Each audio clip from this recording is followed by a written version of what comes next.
Bonsoir, mes amis. C'est un privilège d'être ici ce soir. C'est la deuxième fois que je viens à la Grantway Assembly ici pour être avec mon cher frère Mac et tout ce bon comité ici, et les chrétiens de différentes églises qui se sont ajoutés au nombre. Frère Lee Vail, et je viens de rencontrer un frère ici un ami intime de frère F.F. Bosworth. Il ne savait même pas que frère Bosworth était parti rencontrer le Seigneur. J'ai l'impression d'avoir rencontré l'Élysée qui versait l'eau sur les mains d'Élie. Ils étaient à l'étranger, alors ils n'ont pas su que frère Bosworth était parti rencontrer le Seigneur à 84 ans. Maintenant, je voudrais saluer les gens qui nous sont reliés par le téléphone ce soir d'un bout à l'autre du pays, depuis la Californie jusqu'à New York, au Texas, et dans différentes régions du pays, du Maine jusqu'à la Californie.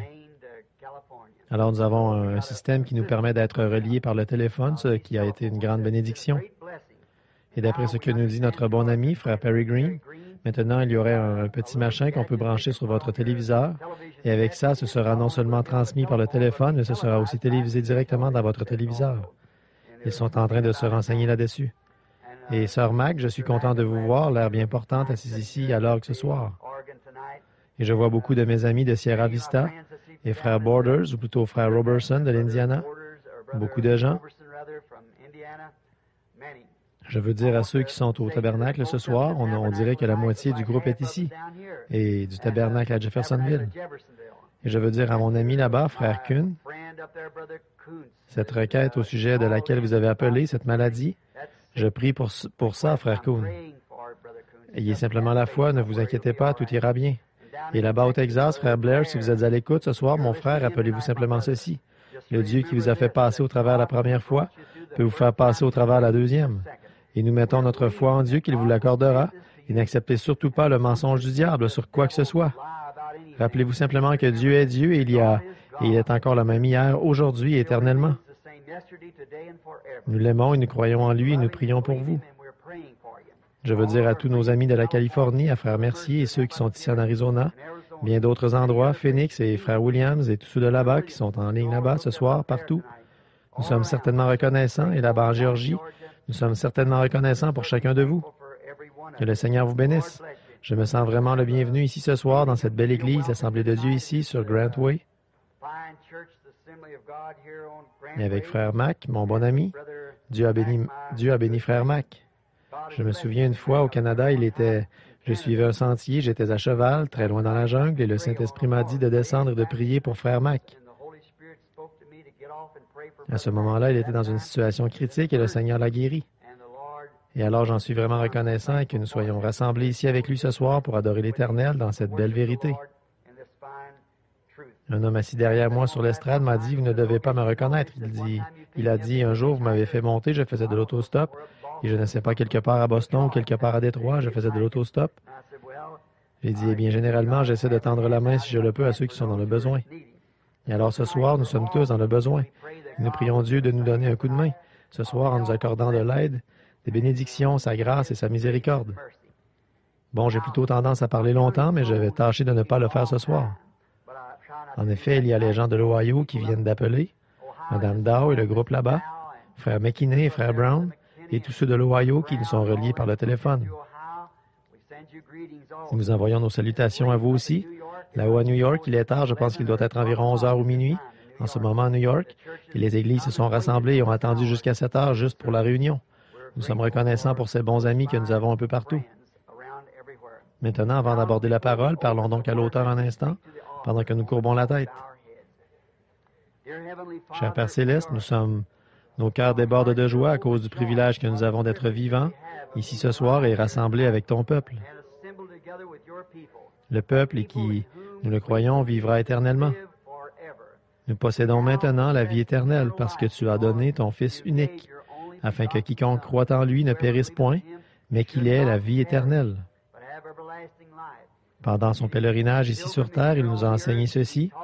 Celui qui écoute ma parole et qui croit à celui qui m'a envoyé a la vie éternelle et ne vient point en jugement, mais il est passé de la mort à la vie. Parce que nous avons cru au Fils unique de Dieu. Comme nous te remercions pour ce grand Sauveur. Et nous prions ce soir que sa glorieuse présence nous bénisse tellement, ensemble ici, alors que nous lirons dans sa parole et que nous en parlerons. Que le Saint-Esprit transmette cela à chaque cœur, partout dans le pays, Seigneur, là où les gens sont rassemblés. Bénis les autres ministres qui sont en chair.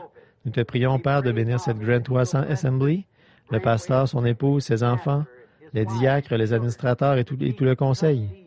Et Père, puissions-nous œuvrer ensemble pour le royaume de Dieu pendant qu'il y a assez de lumière pour nous permettre de voir où nous allons. En effet, l'heure vient où personne ne peut travailler. Aussi, Père, pendant que nous avons ce privilège, puissions-nous racheter le temps, Seigneur, puisse cela nous être accordé. Guéris ceux qui sont malades et affligés partout dans le pays. Que la présence de Dieu soit ressentie dans tous les coins et recoins du pays ce soir. Nous nous rendons compte que le jugement est en train de s'abattre. Il y a des effondrements le long des grandes failles, le pays est secoué. Il y a des tremblements de terre en divers lieux. Nous avons entendu parler dans la Bible de grands événements historiques dans les temps passés. Le jugement s'était manifesté. Et nous voyons ces choses se répéter aujourd'hui. La prophétie dit, ce qui arriva au jour de Noé arrivera de même à la venue du Fils de l'homme. Ce qui arriva au jour de Lot arrivera de même à la venue du Fils de l'homme. Et nous voyons ces choses se produire maintenant. Le cœur des hommes qui défaillit, une époque où on ne sait que faire, de l'angoisse chez les nations. Ô Dieu, nous savons que nous sommes au temps de la fin. Aide-nous, Seigneur, à porter le message dans tous les coins et recoins, à chaque enfant que tu as destiné à la vie. Accorde-le, Seigneur, nous le demandons, au nom de Jésus. Amen. Que le Seigneur bénisse maintenant la lecture de sa parole. Maintenant, beaucoup d'entre vous aiment suivre un peu dans leur Bible le passage que le ministre lit.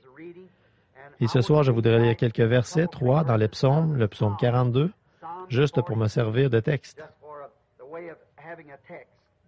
Et j'ai noté des passages de l'Écriture ici, auxquels je voudrais me référer si possible, alors que nous poursuivrons dans quelques instants sur notre sujet. Le psaume de David, c'est David qui a écrit les psaumes. Maintenant, pendant que vous cherchez le passage, permettez-moi de dire ceci. Bien des gens disent, eh bien, les psaumes sont-ils inspirés? Certainement qu'ils le sont. Ils sont, tout ce qui est dans cette Bible est inspiré, que ce soit les récits historiques, que ce soit les chants, quoi que ce soit. C'est inspiré. Jésus a dit, n'avez-vous pas lu ce que David a dit dans les psaumes? Et puis, je pense, les psaumes, bien entendu, ce sont des chants. Et si les chants sont inspirés de Dieu, et c'est ce que je crois, et qu'ils sont prophétiques aussi, j'espère que je serai là le jour où ce chant-ci s'accomplira. Il y aura une rencontre dans les airs, dans le doux au-delà. Je vous rencontrerai et vous saluerez là-bas, dans cette demeure au-delà du ciel. Des chants comme on n'en a jamais entendu chez les mortels, ce sera glorieux, je vous le dis. Le Fils de Dieu lui-même sera à la tête de cette rencontre dans les airs. Oh, je veux y être à ce moment-là. Maintenant, le psaume 42. Comme une biche soupire après des courants d'eau, ainsi mon âme soupire après toi, ô Dieu. Mon âme a soif de Dieu, du Dieu vivant. Quand irai-je et paraîtrai-je devant la face de Dieu? Mes larmes sont ma nourriture jour et nuit. Pendant qu'on me dit sans cesse, où est ton Dieu? Je pense que David, quand il a écrit ce psaume, il devait être dans la détresse. Et généralement, il faut une situation de détresse pour manifester ce qu'il y a de meilleur dans un homme. C'est là que Dieu, dans des moments où on en vient à jeûner souvent, pour pouvoir arriver à s'enlever du chemin. Et je pense que David, quand il en arrivait à ce point-là, alors il se mettait à méditer sur le Seigneur. Il se mettait à réfléchir. Bien des fois, Dieu s'arrange pour que nous nous retrouvions dans des situations difficiles, où nous sommes obligés de regarder en haut. Des fois, il faut même se retrouver couché sur un lit d'hôpital ou alité quelque part, pour pouvoir regarder en haut, voir d'où viennent les grandes bénédictions de Dieu. Maintenant, le mot dont je veux me servir pour ma prédication de ce soir, c'est un seul mot, tiré de la Bible, et il se trouve au verset 2. Soif. Le mot soif. J'ai consulté le dictionnaire quand je cherchais la signification de ce mot. Je pensais à une prédication à un moment donné. J'avais prêché sur avoir soif de la vie. Et ça aussi, je l'avais pris dans les psaumes, quand David avait dit « Tes statuts, je crois, sont plus précieux pour moi que la vie ».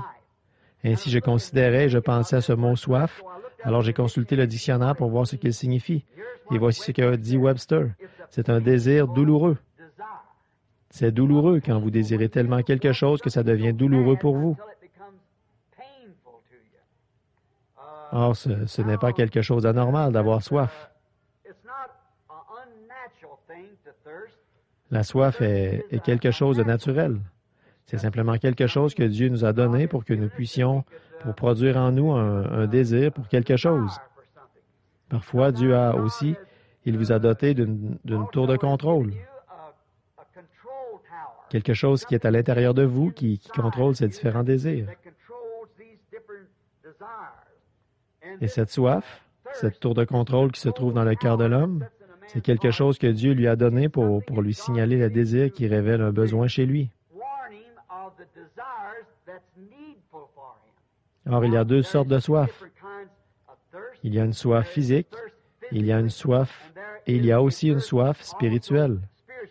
J'aimerais lire ceci, ce que David a dit de nouveau. « Mon âme a soif de Dieu, du Dieu vivant. » Pas de quelque chose d'historique, ou de quelque chose qui se serait passé il y a bien des années, ou d'une légende que quelqu'un aurait racontée, mais du Dieu vivant, un Dieu qui est toujours présent. Et c'est de ce Dieu-là que son âme avait soif, et non de quelque chose d'historique.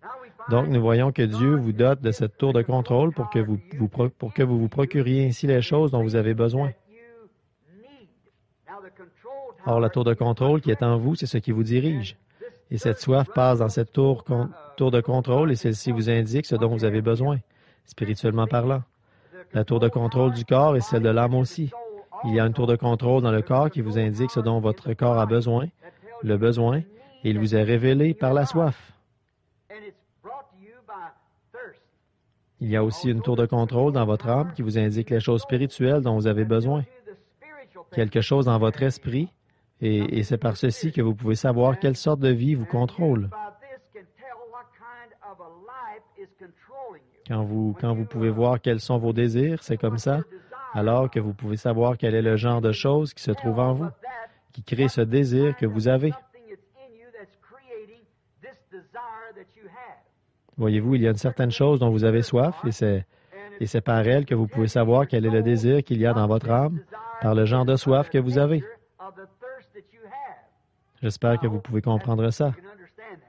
Il y a une tour de contrôle pour l'âme et il y en a une pour le corps. Chaque tour sert d'avertisseur pour signaler les besoins de l'autre. Chacune indique ce que réclame celui qui lance l'appel. Elle envoie un signal avertisseur. Par exemple, la chair a soif de satisfaire le désir du corps et l'esprit désire les choses qu'il y a dans l'âme, le désir qu'il y a là, et souvent ils luttent l'un contre l'autre.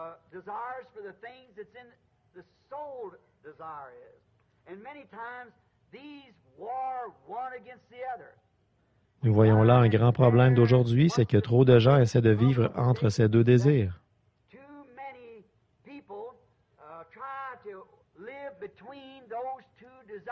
En effet, l'un désire les choses de la terre, alors que l'autre désire les choses du ciel. Comme Paul l'a décrit dans Romains 7, 21, « Quand je veux faire le bien, le mal est attaché à moi. » Quand vous essayez, avez-vous déjà expérimenté ça, les chrétiens? C'est que quand vous essayez de faire quelque chose de valable, que vous vous efforcez de faire ce qui est bien, alors vous allez trouver le diable qui est là partout juste pour vous déranger dans tout ce que vous... Et c'est un bon signe, ça.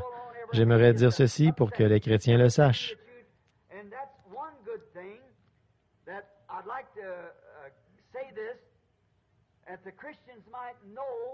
C'est que quand vous entreprenez quelque chose et qu'il y a toujours des obstacles pour vous déranger, faites-le quand même.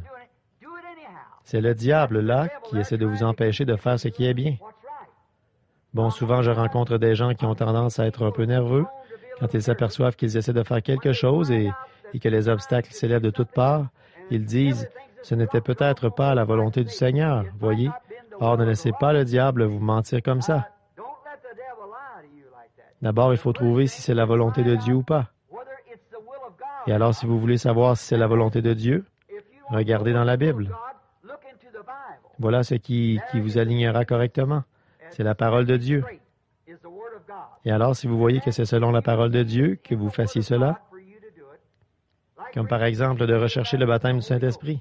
J'ai souvent rencontré des gens qui disaient, eh bien, j'ai recherché le Saint-Esprit, je n'ai tout simplement pas réussi à le recevoir. Je ne crois pas que c'est pour moi. Chaque fois que je m'y mets, je deviens malade. Quand je me mets à prier, si je jeûne, je deviens malade. Si j'essaie de rester toute la nuit ou de rester éveillé, j'ai tellement sommeil, je n'arrive pas à avancer. Souvenez-vous, ça, c'est le diable. En effet, c'est l'intention de Dieu que vous ayez le Saint-Esprit. C'est pour celui qui veut. Souvent, vous constaterez quand, à une réunion, vous recevez de la prière pour la guérison divine. Alors, le lendemain, vous allez constater sans doute que le diable va s'arranger pour que ce soit 2 fois pire que la veille, voyez? Souvenez-vous, ça, c'est simplement Satan qui essaie de vous éloigner de la bénédiction que Dieu vous réserve, voyez? N'écoutez surtout pas ce personnage-là, voyez? Continuez toujours à courir vers le but. J'en ai fait l'expérience tout récemment, comme je faisais route vers l'Afrique. Si jamais il y a eu un temps où le diable m'a mis des bâtons dans les roues, c'est bien pour mon dernier voyage en Afrique. Finalement, ça a été l'une des plus belles réunions, l'un des meilleurs moments que j'ai jamais passé outre-mer. Je crois que j'ai réussi à accomplir plus de choses pendant la petite période où j'ai été là, sans compter mon voyage de chasse, que j'en ai jamais accompli auparavant. J'avais toujours pensé que les églises de là-bas ne voulaient pas de moi, et j'ai fini par découvrir, j'avais reçu une lettre de quelqu'un qui déclarait « Oh, qu'on ne voulait pas de moi là-bas, toute l'association », et j'ai découvert que c'était un homme tout seul, avec une en-tête de lettre imprimée d'une organisation qui disait « Nous ne voulons pas de vous ». Il voulait dire lui et sa famille, voyez. Alors quand je suis arrivé là-bas, voyez-vous, le « nous », c'était seulement lui et sa famille, ce n'était pas du tout les gens. Alors voilà un grand champ de travail qui s'ouvre maintenant à nous. Vous voyez, quand Paul a dit « Quand je veux faire le bien », le mal est attaché à moi. Qu'un jeune converti vienne à l'hôtel ce soir, quelque part ici, dans ce tabernacle ou ailleurs dans le pays, souvenez-vous bien de ceci. Demain, maman sera plus fâchée que jamais, papa sera tout chaviré, et tous les enfants à l'école aussi. Et tout ira de travers parce que c'est Satan là qui cherche à vous faire demi-tour. Il cherche à vous écarter du sentier. Quand je veux faire le bien, le mal est toujours attaché à moi. Maintenant, considérons la soif et voyons si effectivement la soif, c'est quelque chose de naturel. Des gens m'ont déjà dit « Oh, moi, je n'ai jamais eu ça. Je crois que ce n'est donné qu'à certaines personnes de vouloir être chrétiens. » Oh non, c'est faux. En fait, c'est quelque chose qui est commun à tous les êtres humains. Certainement, c'est vrai. Quand nous sommes arrivés dans ce pays, ici, au début, nous y avons trouvé les Indiens. Et les Indiens, bien qu'à l'époque ils aient été païens, ils adoraient le soleil ou quelque chose. Du moment que ce sont des humains, il y a quelque chose en eux, une soif naturelle qui fait appel à Dieu quelque part. Au fin fond de la jungle, là-bas dernièrement, à 480 milles de toute civilisation, un petit village d'environ 3000 habitants à Beira, au Mozambique, nous y avons trouvé des indigènes qui n'avaient jamais vu un blanc. J'y ai trouvé une indigène, elle ne portait aucun vêtement. Pratiquement aucun d'entre eux ne porte de vêtements. Et elle était assise au haut d'un arbre. Je suivais la piste d'un lion et j'ai entendu un cri qui ressemblait à celui d'un être humain. Cette jeune indigène était assise là-haut, le regard effaré. Elle avait un bébé dans les bras, et ce qui l'avait effrayée. Sa seule protection contre le lion, le léopard ou autre chose, un autre animal, c'est de grimper à un arbre. Elle m'avait vu, elle avait entendu un bruit d'être humain, mais quand elle a regardé et qu'elle a vu un blanc, elle n'en avait jamais vu de toute sa vie. Voyez-vous? Alors elle était épouvantée, voyez? Mais quand on voit que ces gens, même dans cet état primitif là-bas, ils adoraient quand même. Avant qu'on appelle le lion, ils versaient de la farine de maïs, c'est de ça qu'ils se nourrissent sur une petite feuille. Ils tapaient des mains et ils invoquaient l'esprit d'un grand quelque chose quelque part. Ils ne savaient pas où, comme un saint patron ou quelque chose du genre chez les catholiques pour que celui-ci les protège, qu'ils ne se fassent pas tuer au moment où ce lion chargerait. Voyez-vous, c'est quelque chose de naturel. Ce n'est pas quelque chose d'anormal d'avoir soif de Dieu. C'est une chose naturelle. C'est tout simplement quelque chose que vous devriez faire. Dieu vous a conçu comme ça. Et ce n'est pas quelque chose de surhumain. C'est vraiment commun à tous les êtres humains. Ce n'est pas réservé exclusivement à certaines personnes. Ils disent, eh bien, j'ai vu des gens mener une vie tellement victorieuse qu'ils sont constamment dans les hauteurs à louer Dieu. Comme j'aimerais me sentir comme ça. Eh bien, si vous avez ce sentiment-là, c'est à cause de la soif qu'il y a en vous. Et c'est simplement quelque chose de naturel. C'est dans chaque personne d'avoir soif de Dieu. Maintenant, nous allons en considérer quelques-unes dans le naturel. D'abord, il y a la soif. Prenons par exemple la soif d'eau. Comme David le disait ici, la soif de l'eau. Quand on a soif d'eau, c'est que le corps a besoin d'eau. Et si vous n'apaisez pas cette soif, vous allez périr. Vous allez vous déshydrater et vous ne resterez pas en vie. Si vous ne pouvez pas vous procurer de l'eau pour apaiser cette soif, pour étancher cette soif du corps naturel, vous ne tarderez pas à périr. Vous ne resterez pas en vie longtemps. Vous pouvez rester en vie plus longtemps sans nourriture que vous le pouvez sans eau. En effet, vous pouvez jeûner 40 jours. Jésus l'a fait, je pense, sans nourriture, mais vous ne pourriez pas tenir aussi longtemps sans eau. Vous dessécheriez tout simplement et vous mourriez. Vous devez avoir de l'eau. Et cette sensation de soif que vous éprouvez, eh bien, c'est pour indiquer que le corps a besoin de quelque chose pour le maintenir en vie.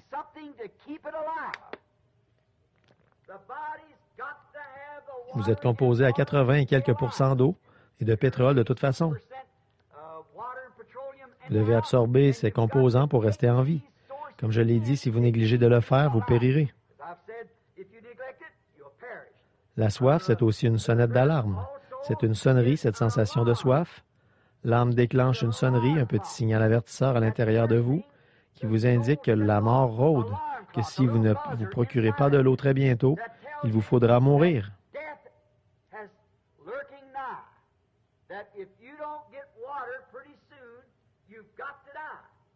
Et le son devient de plus en plus fort jusqu'à ce que finalement, si vous continuez à remettre la chose à plus tard, vous mourrez parce que c'est une sonnerie. Comme David l'a décrit, ici dans les psaumes, comme une biche soupire après des courants d'eau, ainsi mon âme soupire après toi, ô Dieu.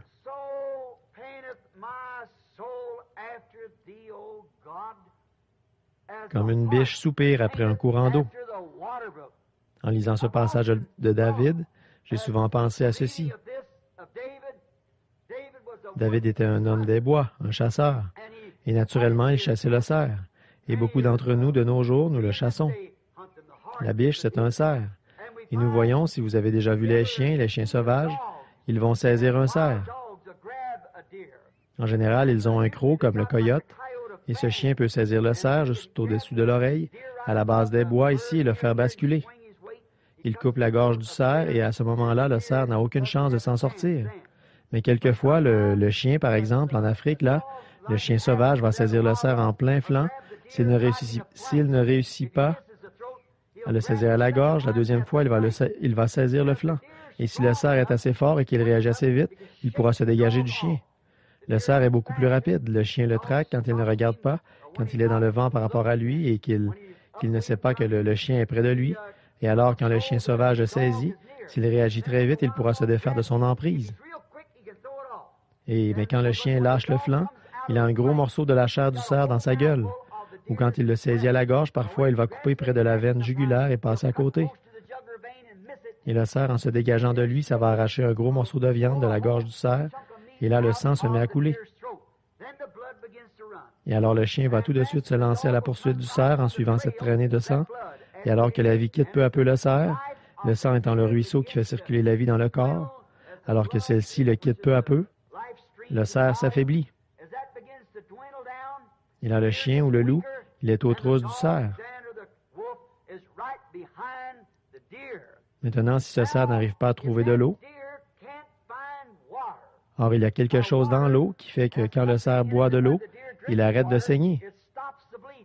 Mais s'il n'a pas d'eau pour faire baisser sa température, alors le sang va s'écouler de plus en plus vite, parce qu'en courant, il fait battre son cœur continuellement très vite. Mais s'il peut arriver jusqu'à l'eau, le cerf va s'en sortir vivant. Maintenant, il y a une grande leçon à tirer de ça. Voyez-vous, David qui disait ici, « Comme une biche soupire après un courant d'eau, mon âme soupire après toi, ô Dieu. » Maintenant, ce cerf, il sait que s'il ne trouve pas d'eau, il est perdu. Il ne peut tout simplement pas s'en sortir vivant. Souvent, il m'est arrivé de suivre leurs traces après qu'ils avaient été blessés. Quand il trouve un ruisseau, il va le traverser et y boire. Puis il va monter sur la colline, il va revenir, traverser, boire un peu d'eau et remonter. Vous ne le rattraperez jamais tant qu'il va suivre ce ruisseau. Mais une fois qu'il quitte le ruisseau, alors s'il n'arrive pas à trouver un autre courant d'eau quelque part, vous ne tarderez pas à l'attraper. Et le cerf, il le sait, ça. C'est pourquoi il va rester tout près de l'eau pour pouvoir y aller en vitesse. Maintenant, pouvez-vous vous imaginer un cerf, le nez en l'air, qui se serait retrouvé quelque part où il n'y a pas d'eau? Il dit comme une biche à soif ou soupir, ce qui est une soif, après des courants d'eau. Mon âme a soif de toi, ô Dieu. Si je ne te trouve pas, Seigneur, je vais périr.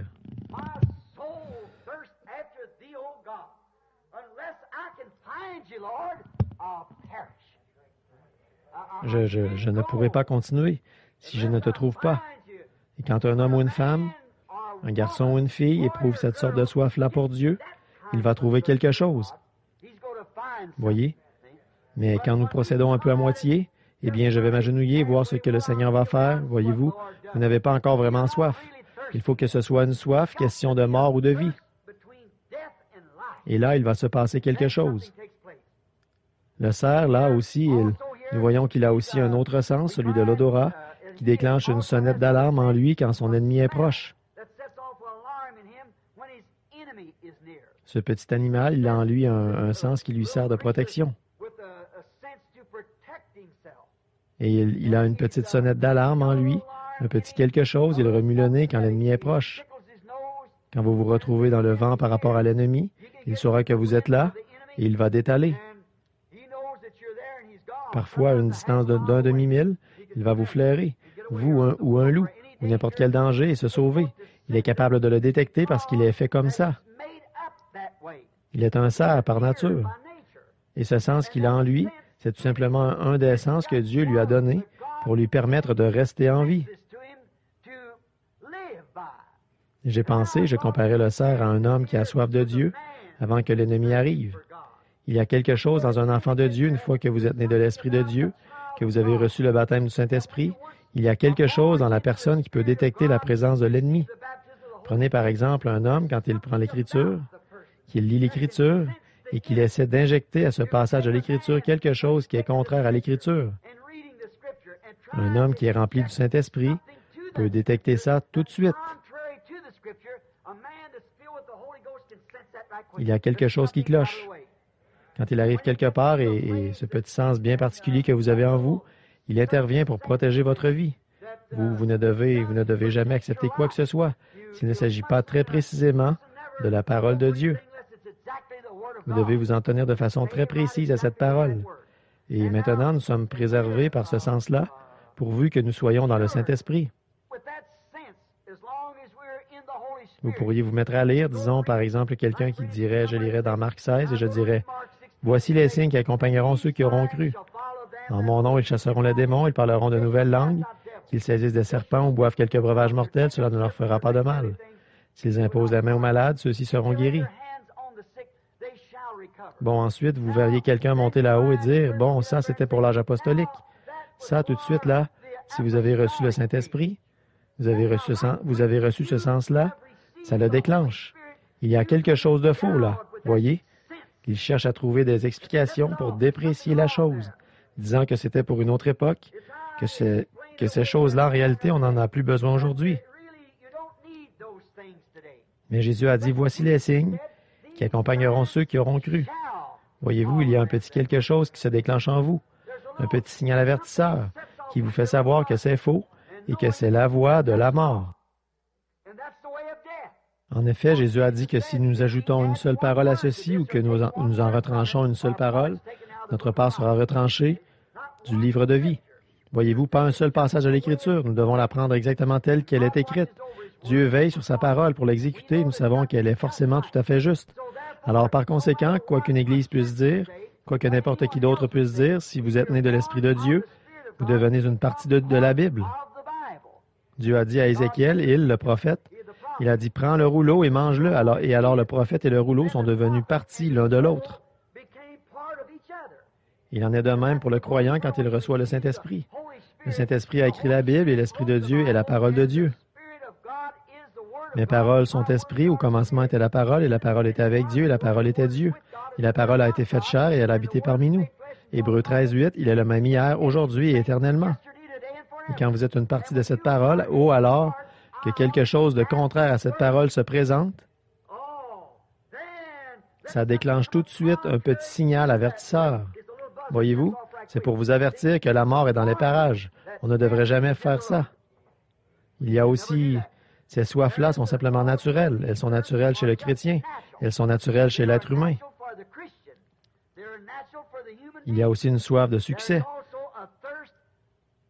Tant de gens aujourd'hui que d'études nous faisons à cause de cette soif-là.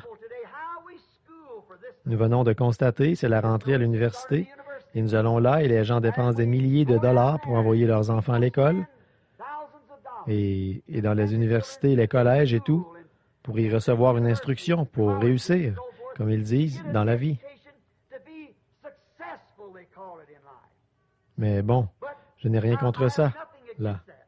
Il n'y a pas de mal à ça. Mais à mon avis, vous aurez beau faire toutes les études du monde, vous n'aurez toujours pas trouvé la vraie réussite. C'est exact. En effet, ça ne fera que vous faciliter un peu les choses ici temporairement. Mais quand vous mourrez, vous laissez tout ça derrière vous avec tout ce système économique que nous avons. C'est ce que je disais l'autre jour à Phoenix. Ça mérite d'être cité de nouveau. Toute cette civilisation moderne, le programme pédagogique tout entier, le programme scientifique tout entier, tout ça, c'est contraire à la parole de Dieu et à sa volonté. La civilisation, c'est absolument... Il n'y aura plus jamais une civilisation comme celle-ci dans le monde à venir. Cette civilisation est une civilisation pervertie. La première civilisation que Dieu a eue sur terre, c'est quand il a prononcé ces paroles et qu'elles sont apparues, chaque semence selon son espèce, et dans cette civilisation-là, la mort, la maladie, le chagrin n'existaient pas. Et maintenant, nous utilisons les éléments scientifiques du monde qui ont été placés ici pour en maintenir la cohésion, et nous les pervertissons pour produire quelque chose, et le résultat, c'est la mort. Par exemple, la bombe atomique, je ne connais pas les formules de ces choses, mais il se pourrait que je le dise de travers. Ils prennent de l'uranium pour fendre une molécule, et la molécule se décompose en atomes. Et qu'est-ce que ça produit à ce moment-là? Ça ne fait qu'annihiler. Presque, ça ne fait que détruire. Ce que nous faisons, nous prenons la médecine, nous ajoutons telle formule à telle formule pour guérir telle chose et nous absorbons ça. Et qu'est-ce que nous faisons? Nous faisons des ravages ailleurs. Bon, je pense que vous lisez, quand vous avez lu le Reader's Digest du mois dernier, où on disait que dans cet âge où nous vivons actuellement, les jeunes hommes et les jeunes femmes arrivent à l'âge mûr entre l'âge de 20 et 25 ans. Pensez-y. Des jeunes filles ont leur ménopause et à 20, 22, 23 ans, elles arrivent à l'âge mûr. Vous voyez ce qui a produit ça? C'est la nourriture hybride et ces choses, ce que nous mangeons. Voyez-vous, ce sont ces choses, la nourriture et la vie que nous menons. Les hommes de science nous ont fourni tout ça. C'est ainsi qu'ils sont en train de nous tuer. J'ai été en Afrique et là-bas, j'ai vu des jeunes hommes qui n'avaient jamais pris une seule dose de médicaments de leur vie. Ils mangeaient de la viande qui avait des vers. Ils buvaient à une mare qui, d'après l'apparence, aurait tué un bœuf. Je tirais à une distance de 200 verges et je ne voyais pas la cible avec une paire de jumelles de 7,50. Et un homme de mon âge était là, il me disait où je l'avais touché, à l'œil nu. Maintenant, si toute cette culture moderne a produit quelque chose, moi je considère que si j'avais les yeux et l'estomac de cet homme-là, je serais quelqu'un de très bien. Oui, mais voilà, vous voyez, c'est ça la science, l'instruction, la civilisation, elles nous détruisent. Nous nous détruisons. Ça a commencé dans le Jardin d'Éden et ça se poursuit aujourd'hui. Mais la soif du succès. Et puis nous avons soif d'être en communion. Nous voulons être en communion. C'est comme un jeune homme et une jeune femme. Bon, ce n'est pas inutile et ce n'est pas, je veux dire, anormal pour un jeune homme et une jeune femme de s'aimer. C'est une soif d'amour. C'est de leur âge et ils s'aiment. Et ce n'est pas quelque chose d'anormal, c'est tout simplement naturel chez eux. Maintenant, nous voyons qu'il y a beaucoup de choses dans la vie que nous menons dans ce corps naturel dont nous avons soif. C'est simplement quelque chose qui est là, à l'intérieur de nous. Nous voulons faire ces choses, nous considérons vraiment que c'est nécessaire. Et c'est effectivement nécessaire que nous les fassions. Nous voyons qu'il y a beaucoup de femmes de nos jours qui ont soif de beauté. Or, il n'y a pas une seule femme, c'est une chose naturelle chez la femme d'avoir soif d'être belle. Ça, c'est son instinct que Dieu lui a donné et sa beauté que Dieu lui a donnée pour son compagnon. Et donc, nous voyons que les femmes veulent être comme ça. Pourquoi donc? C'est simplement parce que c'est quelque chose que Dieu lui a donné. Que les femmes soient belles, il n'y a pas de mal à ça. Elles devraient l'être. Et vous savez, les seules créatures où la femelle est plus belle que le mâle, c'est dans la race humaine. Tous les autres animaux, prenez la vache et le taureau, la biche et le cerf, la poule et le coq, l'oiselle et l'oiseau. Vous allez toujours constater que le mâle est grand et beau. Mais dans la race humaine, preuve que c'est là qu'il y a eu la perversion, c'est le contraire. Ce sont les femmes, alors, qui sont belles. Et elles ont soif d'être belles. Pas comme certaines de ces créatures bizarres qu'on voit dans la rue aujourd'hui. Non, non. Pas cette sorte de beauté-là. Non. Ça, c'est le spectacle le plus horrible que j'ai jamais vu de ma vie. Oui, monsieur. Ça, c'est de la perversion. C'est de pervertir la vraie soif. Or, la vraie soif qu'une femme devrait avoir, ce serait de se vêtir d'une manière décente et d'avoir un esprit semblable à celui de Christ. 1 Timothée 2,9. Maintenant, la femme, c'est d'être comme ça qu'elle devrait avoir soif.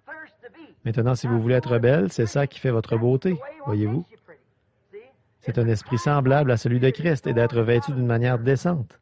Oh là là, il y a de ces gens qu'on voit dans les rues aujourd'hui.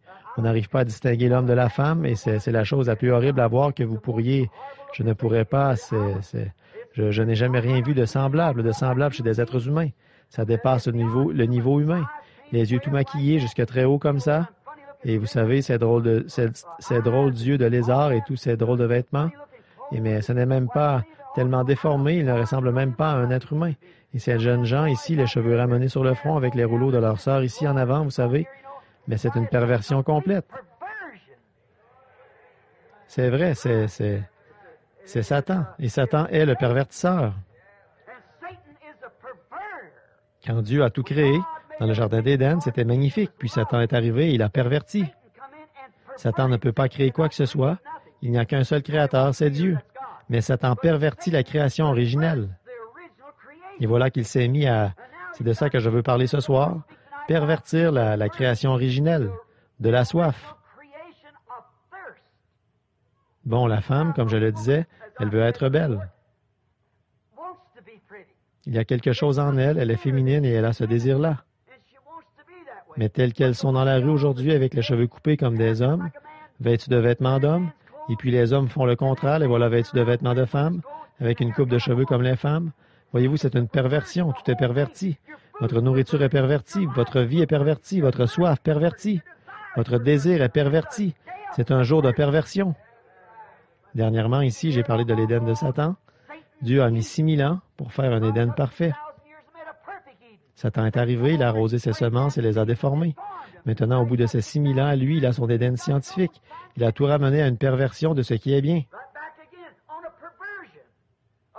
Et cet âge-ci est celui de l'hybridation. L'hybridation. Voilà que même les églises aujourd'hui, elles sont hybrides. C'est exact, ils vont là, ils se contentent d'aller à l'église, c'est un club au lieu d'une église. Une église, c'est un lieu où les gens se rassemblent et adorent Dieu en esprit et en vérité. Aujourd'hui, c'est un club. On va là-bas passer un petit moment, se serrer la main, fraterniser. Il y a du café noir au fond de la salle et puis on rentre à la maison jusqu'à la semaine suivante. On a fait notre devoir religieux. L'âge actuel est un âge perverti. Et Satan pervertit ces soifs que Dieu a placées en vous pour vous donner soif.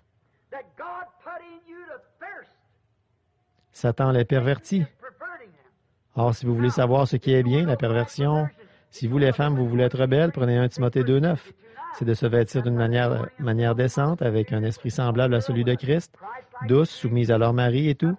C'est de ça que vous devriez vous vêtir, de la vie que vous menez. Il pervertit la vraie nature de Dieu et la vraie soif de Dieu, du corps et de l'âme, par la convoitise du péché. Le péché, une perversion. Maintenant, nous voyons la personne aujourd'hui, la façon dont ils ont été pris dans cette perversion. La soif de Dieu, la soif d'être belle et toutes ces soifs, celle d'eau, ils l'ont transformée. Ils l'ont satisfaite en buvant de l'alcool. La soif de joie, tout le monde veut avoir de la joie. La soif d'être en communion. Toutes ces grandes soifs que Dieu a placées en nous pour que nous ayons soif de lui. Dieu vous a créé de façon que vous ayez soif de lui.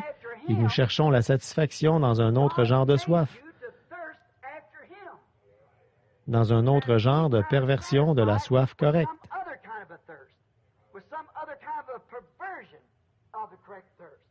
Vous voyez comment ça se passe dans le naturel, vous voyez comment ça se passe dans le spirituel. Nous pensons que pourvu que nous adhérions à l'Église, c'est réglé. C'est tout ce que nous avons à faire. Eh bien, ça, c'est complètement faux. Non, Dieu veut que vous ayez soif de lui. Comme une biche soupire après un courant d'eau, mon âme a soif de toi, ô Dieu. Voyez? Maintenant, ce cerf, s'il soupirait après un courant d'eau, qu'est-ce qui se serait passé si quelqu'un s'était présenté et qu'un autre cerf, un copain à lui, s'était présenté là et avait dit « Dis donc, je vais te dire ce que je peux faire. Je sais où il y a une mare vaseuse ici. » Eh bien, le cerf, il n'en voudrait pas. Ça ne lui ferait aucun bien. Il n'y a rien qui puisse satisfaire cette soif qui se trouve dans l'être humain tant que Dieu n'entre pas en lui. Il doit le recevoir, sinon c'est la mort. Et personne n'a le droit d'essayer de faire taire ou de satisfaire par les choses du monde cette soif sainte qui se trouve en lui. Non, monsieur, c'est un geste impie que de faire ça. Si vous avez soif de Dieu, n'allez pas serrer la main au prédicateur et mettre votre nom sur un registre. Si vous avez soif de Dieu, il n'y a qu'une chose qui puisse satisfaire cette soif, c'est de rencontrer Dieu. Si vous avez soif de Dieu, c'est le seul moyen de le rencontrer. C'est ce qu'il faut faire. Et puis, il y a un grand danger aussi si vous ne faites pas attention à ce que vous faites à un moment donné. Si vous avez soif de Dieu, assurez-vous que c'est Dieu que vous trouverez. Voyez-vous, assurez-vous que c'est bien votre soif qui est satisfaite. Mais si Satan a réussi à vous pervertir, à vous détourner de ses appétits naturels, et c'est ce qu'il fera s'il le peut, il va simplement vous amener à essayer de trouver une satisfaction. Un homme qui va aller, qu'est-ce qui fait qu'un homme va s'enivrer? C'est parce qu'il est inquiet et très agité. Il lui manque quelque chose. J'étais à la clinique Mayo ici il n'y a pas longtemps et j'étais là pour un entretien. Et alors, il a été dit, là, nous parlions du fait de boire et je leur ai dit que mon père buvait. Il a dit, pourquoi buvait-il? J'ai dit, je ne sais pas. Il a dit, c'est parce qu'il y avait quelque chose qui ne le satisfaisait pas. Et il pensait qu'en buvant, il pourrait chasser ça de son esprit. J'ai compris tout de suite, voyez-vous. En réalité, c'était Dieu, le seul qui puisse satisfaire cette soif-là. Le seul qui puisse satisfaire cette soif humaine, c'est Dieu lui-même, d'accepter Dieu. Or, Satan s'empare de ces choses, comme je le disais, et il les pervertit. Alors, si vous ne voulez pas donner à cette soif la place qu'elle doit avoir dans votre vie, et que vous ne voulez pas avoir soif, et prendre les choses auxquelles Dieu a pourvu pour apaiser cette soif, pour l'étancher, alors Satan va vous conduire vers certains de ces bourbiers de stagnation de ce monde. Vous devez trouver quelque part. Si vous n'arrivez pas à trouver à manger, vous vous nourrirez dans une poubelle, voyez. Et si vous n'arriviez pas à trouver de l'eau et que vous soyez en train de mourir, vous boiriez à une mare quelconque, parce que vous êtes en train de périr. Mais il n'y a aucune raison d'en arriver là, quand vous avez soif de Dieu, parce que Dieu est un Dieu vivant, et non quelque chose d'historique. Mon âme a soif de toi, du Dieu vivant, quelque chose qui donne des eaux vives, quelque chose qui satisfait. Il y a une autre nature, quelque chose de naturel, une soif simplement naturelle, c'est cette soif de l'âme. Vous direz, Frère Branham, cette soif de l'âme, est-ce quelque chose de naturel? Oui, c'est quelque chose de naturel, dans l'âme, d'avoir soif. Et c'est en effet, Dieu vous a fait ainsi pour que vous ayez soif de lui. Il veut que vous ayez soif de lui. Alors Dieu vous a fait comme ça. Il n'était pas obligé de vous faire comme ça, mais c'est ce qu'il a fait. Et s'il ne vous avait pas fait comme ça, de façon que vous ayez soif, vous auriez une excuse au tribunal de jugement, dire « Je n'ai jamais eu soif de Dieu ». Mais vous n'avez aucune excuse, cette soif est en vous. Vous allez la passer sur quelque chose, vous allez peut-être la passer sur votre épouse, vous allez peut-être la passer sur votre voiture, vous allez peut-être la passer sur autre chose. Vous irez peut-être à l'église pour essayer de la satisfaire. Je n'ai rien contre le fait d'aller à l'église, mais la satisfaction n'est pas là. C'est de trouver Dieu, le Dieu vivant, le Dieu du ciel à l'intérieur de votre âme, pour satisfaire ce désir profond et cette soif, ce après quoi vous soupirez. Or, en effet, il vous a fait de façon que vous ayez soif de lui, d'être en communion avec lui.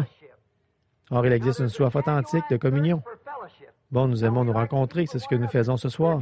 Nous nous rencontrons ici ce soir parce que nous aimons être en communion les uns avec les autres. Pourquoi le faisons-nous? Parce qu'il y a quelque chose en nous qui fait que nous voulons nous rencontrer. C'est simplement naturel. Et maintenant, nous avons un point commun qui nous motive à nous rencontrer ici, c'est que nous avons tous soif de Dieu. Voyez? Et alors, nous nous rencontrons ici régulièrement à cause de ce point commun pour être en communion.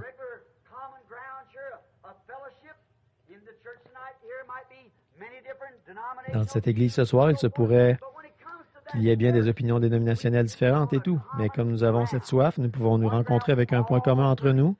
Ce point-ci, nous avons tous soif. Certains peuvent croire qu'il faut être aspergé, l'autre qu'il faut être baptisé, l'un qu'il faut verser de l'eau, ou quoi encore, mais pour ce qui est de la soif de Dieu, nous venons avec un point commun entre nous. Et Dieu nous a fait de telle sorte que nous ayons ça, que nous ayons soif de lui et d'être en communion avec lui. Je ne connais rien Quand j'étais un petit garçon, je me rappelle, j'ai grandi dans une famille très pauvre. Et je me rappelle bien des fois où je sortais avec des gars. Je ne pouvais pas m'habiller assez bien pour sortir dans des endroits convenables. Mais je ne sais pas, il y a quelque chose chez les gens, je les aimais. J'aimais être avec eux. Mais j'étais plus ou moins ce qu'on appelle le mouton noir. Et quand j'ai été sauvé et que j'ai reçu en moi ce quelque chose dont j'avais soif, un ami, quelqu'un qui serait un copain pour moi, quelqu'un à qui je pourrais faire confiance,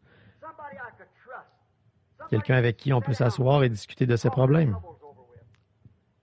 Et quand j'ai trouvé cette véritable satisfaction, quand j'ai trouvé Jésus-Christ, celui qui satisfait vraiment, véritablement, qui enlève tout, qui étanche toute cette soif et qui vous donne quelque chose qui semble-t-il vraiment, il n'y a rien qui puisse le remplacer. Et maintenant, combien Satan cherche à pervertir cette satisfaction de l'âme, cette soif de l'âme. Il cherche à vous donner tout ce qu'il peut pour la satisfaire. Et il est tellement trompeur en ces jours de perversion. Ce monde-ci est un monde perverti. C'est une race pervertie. C'est un peuple perverti. Tout est perverti. Et la perversion s'est opérée de façon très graduelle, si bien que nous en sommes maintenant à l'âge le plus trompeur où aucun être humain ait jamais vécu. C'est plus trompeur que jamais. Maintenant, vous ne pouvez vraiment pas vous imaginer à quel degré de tromperie cette nation est parvenue, même chez nos propres frères, c'est-à-dire le peuple américain. Il y a quelque temps, j'étais dans les bois il y a quelques semaines et j'ai trouvé un paquet de cigarettes par terre dans les bois. Et là-dessus, ça disait « Le filtre d'un homme qui réfléchit ».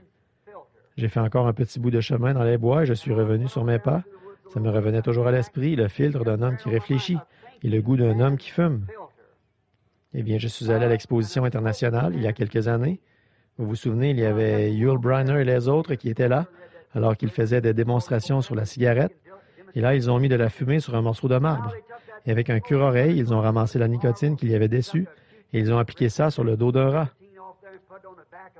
Au bout de 7 jours, il était tellement rongé par le cancer qu'il n'arrivait plus à se lever. Voyez-vous, une seule cigarette. Et ensuite, ils ont montré ce qui se passe quand ça se retrouve dans le poumon humain. Certains disent, je n'avale pas la fumée, je garde les bouffées dans ma bouche. On a démontré que ça va dans la salive et que ça descend ensuite dans la gorge, même chose, voyez-vous. Et puis cet homme, il disait, on entend tellement parler des filtres.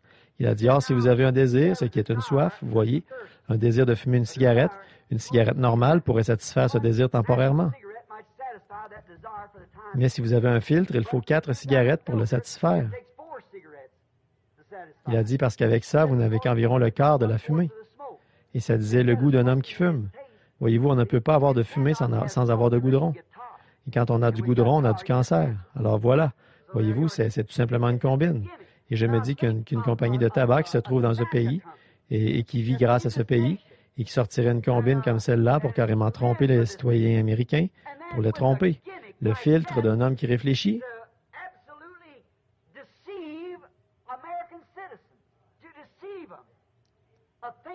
Ce n'est qu'une combine pour vendre plus de cigarettes. Ensuite, j'ai pensé à ça, le filtre d'un homme qui réfléchit. Je me suis dit, c'est une bonne idée, ça. En effet, il existe effectivement ce filtre d'un homme qui réfléchit, c'est cette Bible. Le filtre d'un homme qui réfléchit, de se servir de ce filtre-ci, ce qui produira le goût d'un homme juste. Voyez? Alors, vous ne pouvez pas faire passer le péché dans les pages de cette Bible, non. Elle l'arrête. Elle le filtre, elle le retire. Bon, vous pouvez aller à l'Église et y apporter n'importe quoi, mais vous ne pouvez pas passer par cette Bible et avoir du péché. Ça ne passera pas. Elle filtre tout péché, elle le retire et elle donne le goût d'un homme saint. En effet, si cet homme réfléchit qu'il veut être saint et être comme Dieu, et être un fils ou une fille de Dieu, dans ce cas, il veut avoir le filtre qui convient. Donc, celui-ci arrête tout le péché de ce côté-ci de la Bible. Il ne peut faire passer que le Saint-Esprit dans la Bible, celui qui a écrit la Bible. C'est du goût d'un homme saint d'avoir ce filtre d'un homme qui réfléchit.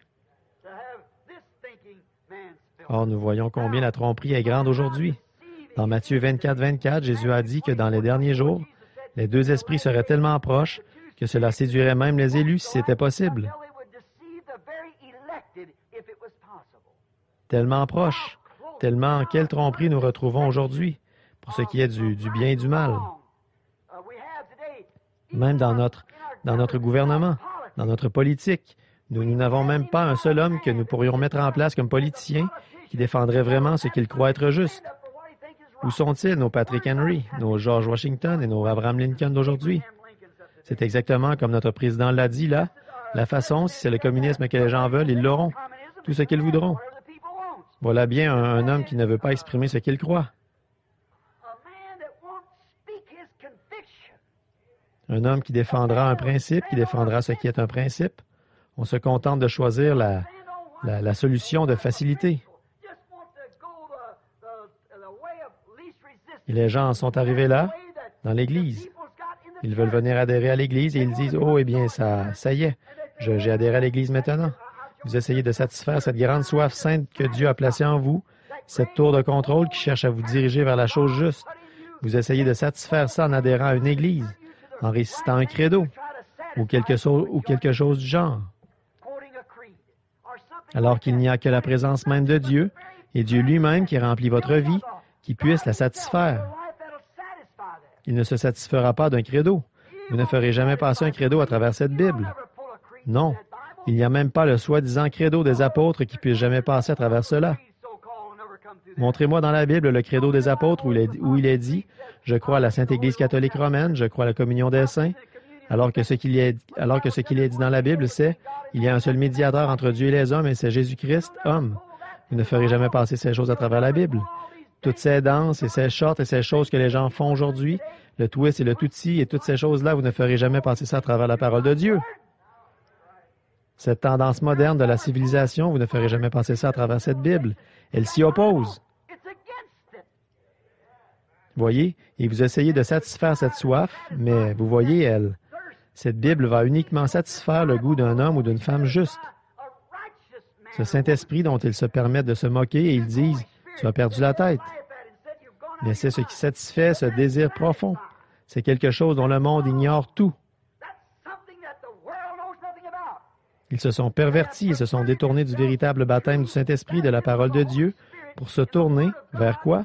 Vers les bourbiers de l'Église, les dogmes, les credos, et les différents dénominationnels et tout. On dit, êtes-vous chrétien? Je suis méthodiste, je suis baptiste, je suis presbytérien. Ça, pour Dieu, ça ne veut rien dire, absolument rien. Vous ne pouvez pas faire passer ces choses-là à travers la Bible de Dieu ici. Et vous essayez de satisfaire cette soif sainte que Dieu vous a donnée pour que vous ayez soif de lui. Pas vrai? Maintenant, vous savez que David a dit ici, du Dieu vivant. Or, au commencement était la parole, et la parole était avec Dieu, et la parole était Dieu. Et la parole a été faite chair, et elle a habité parmi nous. Il ne peut donc y avoir aucune satisfaction tant que cette parole, qui est Dieu, ne deviendra pas vivante en vous. Et c'est là que vous voyez Dieu lui-même accomplir les promesses qu'il a faites dans la Bible.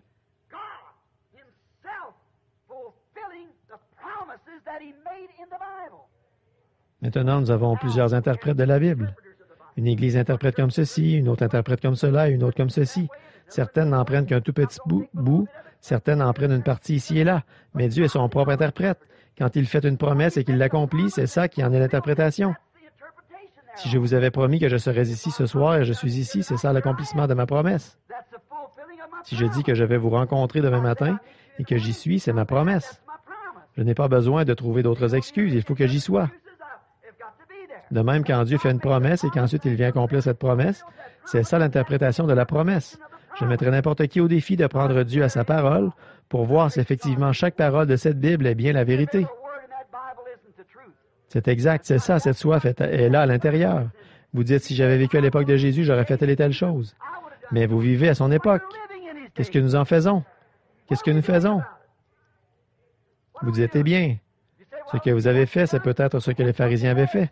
Ils étaient membres de l'Église et ils ont renié Jésus-Christ. Aujourd'hui, nous disons toujours, les gens essaient de dire, nous comparons. Nous devons comparer la Bible, page par page, verset par verset. Ce n'est pas la vérité. Non, ce n'est pas la vérité. Ce mot grec veut dire ceci et ceci veut dire cela. Les Grecs eux-mêmes, à l'époque reculée du Concile de Nicée, les écrivains de l'époque, ils avaient des positions différentes. L'un croyait telle chose que tel helléniste, c'est ceci qu'il avait voulu dire, et l'autre disait que tel autre, c'est ceci qu'il avait voulu dire, et ils se querellaient là-dessus. Nous n'avons pas besoin de l'interprétation des hellénistes ou des mots grecs.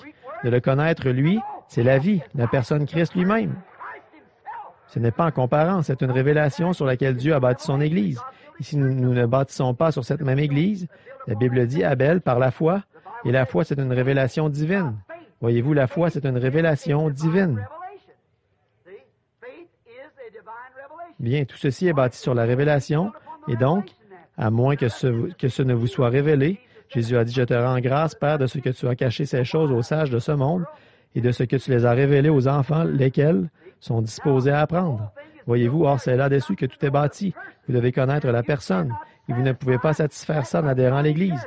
Vous devez trouver la personne, Dieu lui-même, qui est la parole et l'interprétation de lui-même aujourd'hui, les promesses qu'il a faites aujourd'hui, les gens qu'il allait voir en ce jour-ci, les gens qu'il allait avoir en ce jour-ci, l'Église sans tache ni ride, ça ne veut pas dire une dénomination.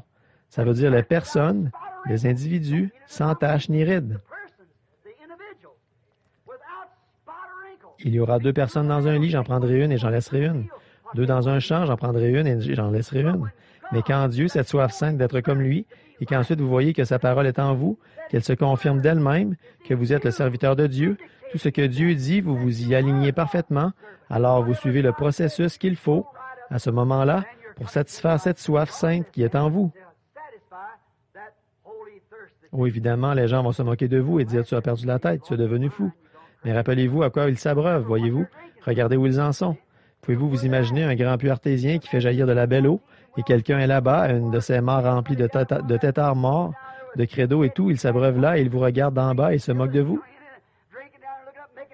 Oh, voyons, il ne sait pas combien il est désaltérant, ce ruisseau où vous vivez. C'est tout à fait exact. Nous avons un Dieu vivant. Pas un qui est mort il y a 1900 ans et qui est resté dans le sépulcre, mais un qui est ressuscité. Hébreux 13:8 dit, « Il est le même hier, aujourd'hui, éternellement. » Ce même Saint-Esprit qui est descendu au jour de la Pentecôte, c'est le même Saint-Esprit qui est ici en ce moment. Il est la portion qui satisfait pleinement, parce qu'il est la parole, c'est exact. Le Saint-Esprit a écrit la parole, c'est lui qui interprète la parole. La Bible dit dans 2 Pierre que le Saint-Esprit a écrit la Bible, que c'est poussé par le Saint-Esprit que des hommes autrefois ont écrit la Bible.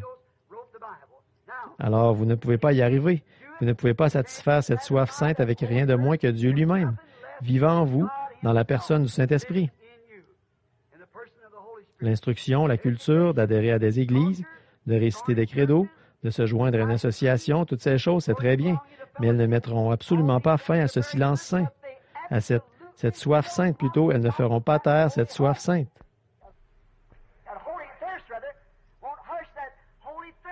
J'écoutais Billy Graham, le grand évangéliste, l'autre soir, et je vous le dis, je prie pour lui plus que jamais, quand je l'ai vu taper sur ces gens à cause de ce qu'ils avaient fait. Il disait ce groupe d'hommes du clergé qui venaient sur la route, leur col tourné vers l'arrière, ils sont allés là-bas, où ils n'avaient pas à aller, mettre leur nez dans quelque chose, mais ils s'en allaient sur la route. En tapant des mains et en tapant du pied. On aurait dit des exaltés, oui, mais impies. Bon, mais vous voyez, il y a quelque chose à quoi ils croient. Il y a quelque chose qui enflamme leur âme. Il y avait quelque chose qui les enflammait. Une femme est allée là-bas et s'était impliquée dans quelque chose. Ils l'ont prise pour une martyre à cause de ça. Alors qu'elle n'avait pas à s'en mêler. Alors nous voyons que ces hommes-là, ils avaient une raison de taper des mains. Ils étaient heureux. Ils faisaient quelque chose. Eh bien, si vous pouvez faire ça pour un principe que vous croyez être juste ici, et ensuite vous vous retrouverez dans une église où si quelqu'un tapait des mains ou tapait du pied, les diacres le feraient sortir. Voyez-vous, ils ont dirigé leurs fidèles vers un bourbier sale, de credo et de dénomination, au lieu de les nourrir de la parole de Dieu, sainte et bénie, transmise par la puissance de la résurrection de Jésus-Christ. Voyez-vous, ils étanchent leur soif en disant « Je suis le docteur un tel » ou en sortant de tel séminaire ou de telle école, mais ça ne veut rien dire, ça. Absolument rien. Mais vous voyez, ils essaient de se satisfaire en disant « Bon, Dieu va m'accepter parce que je suis un pasteur à lui. Dieu va m'accepter parce que je suis le Saint-Père un tel ou l'évêque un tel, ou quelque chose comme ça. » Ils essaient de satisfaire leur soif par ça alors qu'on ne peut pas. J'ai un doctorat en philosophie, un doctorat en droit, j'ai ma licence en lettres, j'ai ceci. C'est bien. Mais à mon avis, tout ce que ça veut dire, c'est que vous êtes encore plus éloigné de Dieu. C'est exact. Encore plus éloigné de Dieu tout le temps. Vous pouvez seulement connaître Dieu par une expérience. Vous ne pouvez pas recevoir ceci par des études. C'est par une naissance que vous le recevez. C'est quelque chose que Dieu vous donne. L'instruction n'a rien à y voir. L'un des plus grands hommes de la Bible ne pouvait même pas signer son nom. Saint Pierre. C'est tout à fait exact. Lui et Jean, la Bible dit qu'ils étaient tous deux des hommes du peuple sans instruction. Mais Jésus a trouvé bon de lui donner les clés du royaume parce qu'il avait soif de Dieu. Amen. Il avait soif de Dieu, de communion. Oui, monsieur. Oh là là. Je pense à Isaïe, ce jeune homme. Oh, un jeune homme très bien. Il était là-bas dans le temple un jour. Ce grand roi, il était en admiration devant lui. Il le considérait comme un des plus grands hommes qui existaient. Et il était un grand homme. Il avait été élevé par de bons parents, une bonne mère et un bon père, mais au début, sa politique était sans tache et il s'était mis en règle avec Dieu. Isaïe le regardait, il le considérait comme un grand homme. Il prenait exemple sur lui, mais n'allait jamais prendre exemple sur aucun autre homme que l'homme Jésus-Christ. Tous les hommes failliront. Au bout d'un moment, il en est arrivé à un point, il était roi, mais il a essayé de prendre la place d'un sacrificateur. Il est entré dans le temple et il a été frappé de la lèpre. Alors Isaïe était tout inquiet, il est donc allé au temple et il s'est mis à prier. Il s'était dit qu'il irait là-bas prier pendant un moment. Or, regardez, cet homme était prophète. Mais là, dans le temple, il était un jeune homme qui criait à Dieu un jour et une vision est apparue devant lui. Et à ce moment-là, il a vu des anges, des chérubins, qui se couvraient la face avec leurs ailes, et qui se couvraient les pieds, qui volaient avec 2 ailes. Et ils allaient et venaient de long en large dans le temple en criant, « Saint, Saint, Saint est le Seigneur Dieu, le Tout-Puissant. »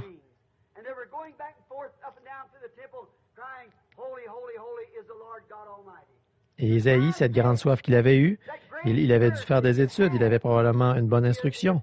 Il avait une conception merveilleuse de ce que Dieu devait être. Il avait entendu parler les sacrificateurs, il avait été dans le temple, il avait été élevé comme un croyant, mais vous voyez, il ne l'avait encore jamais rencontré face à face. Vous voyez, il avait le désir de faire ce qui est bien.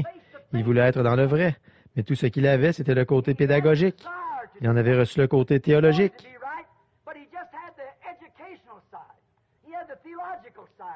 Mais ce jour-là, quand il est allé dans le temple, là, et qu'il a vu ces chérubins qui battaient des ailes de long en large, et qu'il a compris que ces anges faisaient le service devant Dieu, et ces anges qui ne savaient même pas ce que c'était que le péché, et pour se tenir dans la présence de Dieu, ils devaient couvrir leur saint visage, pour se tenir dans la présence de Dieu.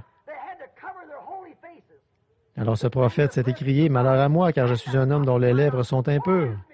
Toute ma théologie, les choses que j'ai apprises, toute la conception merveilleuse que j'avais de Dieu, je me retrouve maintenant face à face avec ceci. » Il a dit, « Je suis un homme dont les lèvres sont impures, et j'habite au milieu d'un peuple aux lèvres impures. »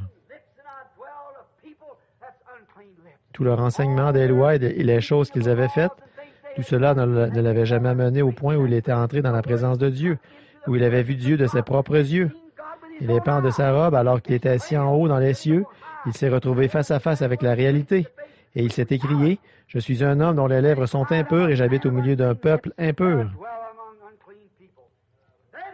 Et c'est là que le chérubin a pris des pincettes, et avec une pierre ardente qui était sur l'autel, il a touché ses lèvres impures, et c'est ce qui l'a transformé du lâche ou de l'homme instruit, du docteur qu'il était, en un prophète à travers lequel la parole de Dieu pourrait être prononcée. Certainement, pendant qu'il était dans la présence de Dieu, c'était quelque chose de différent.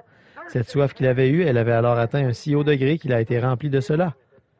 Et je vais vous dire, mon ami, peu m'importe le nombre d'églises auxquelles vous adhérez, combien de noms vous mettez, quelle voie vous suivez, que vous ayez été aspergé, baptisé ou quoi encore, tant que vous n'aurez pas rencontré cette personne-là, Jésus-Christ, voilà, c'est la seule chose qui satisfera réellement.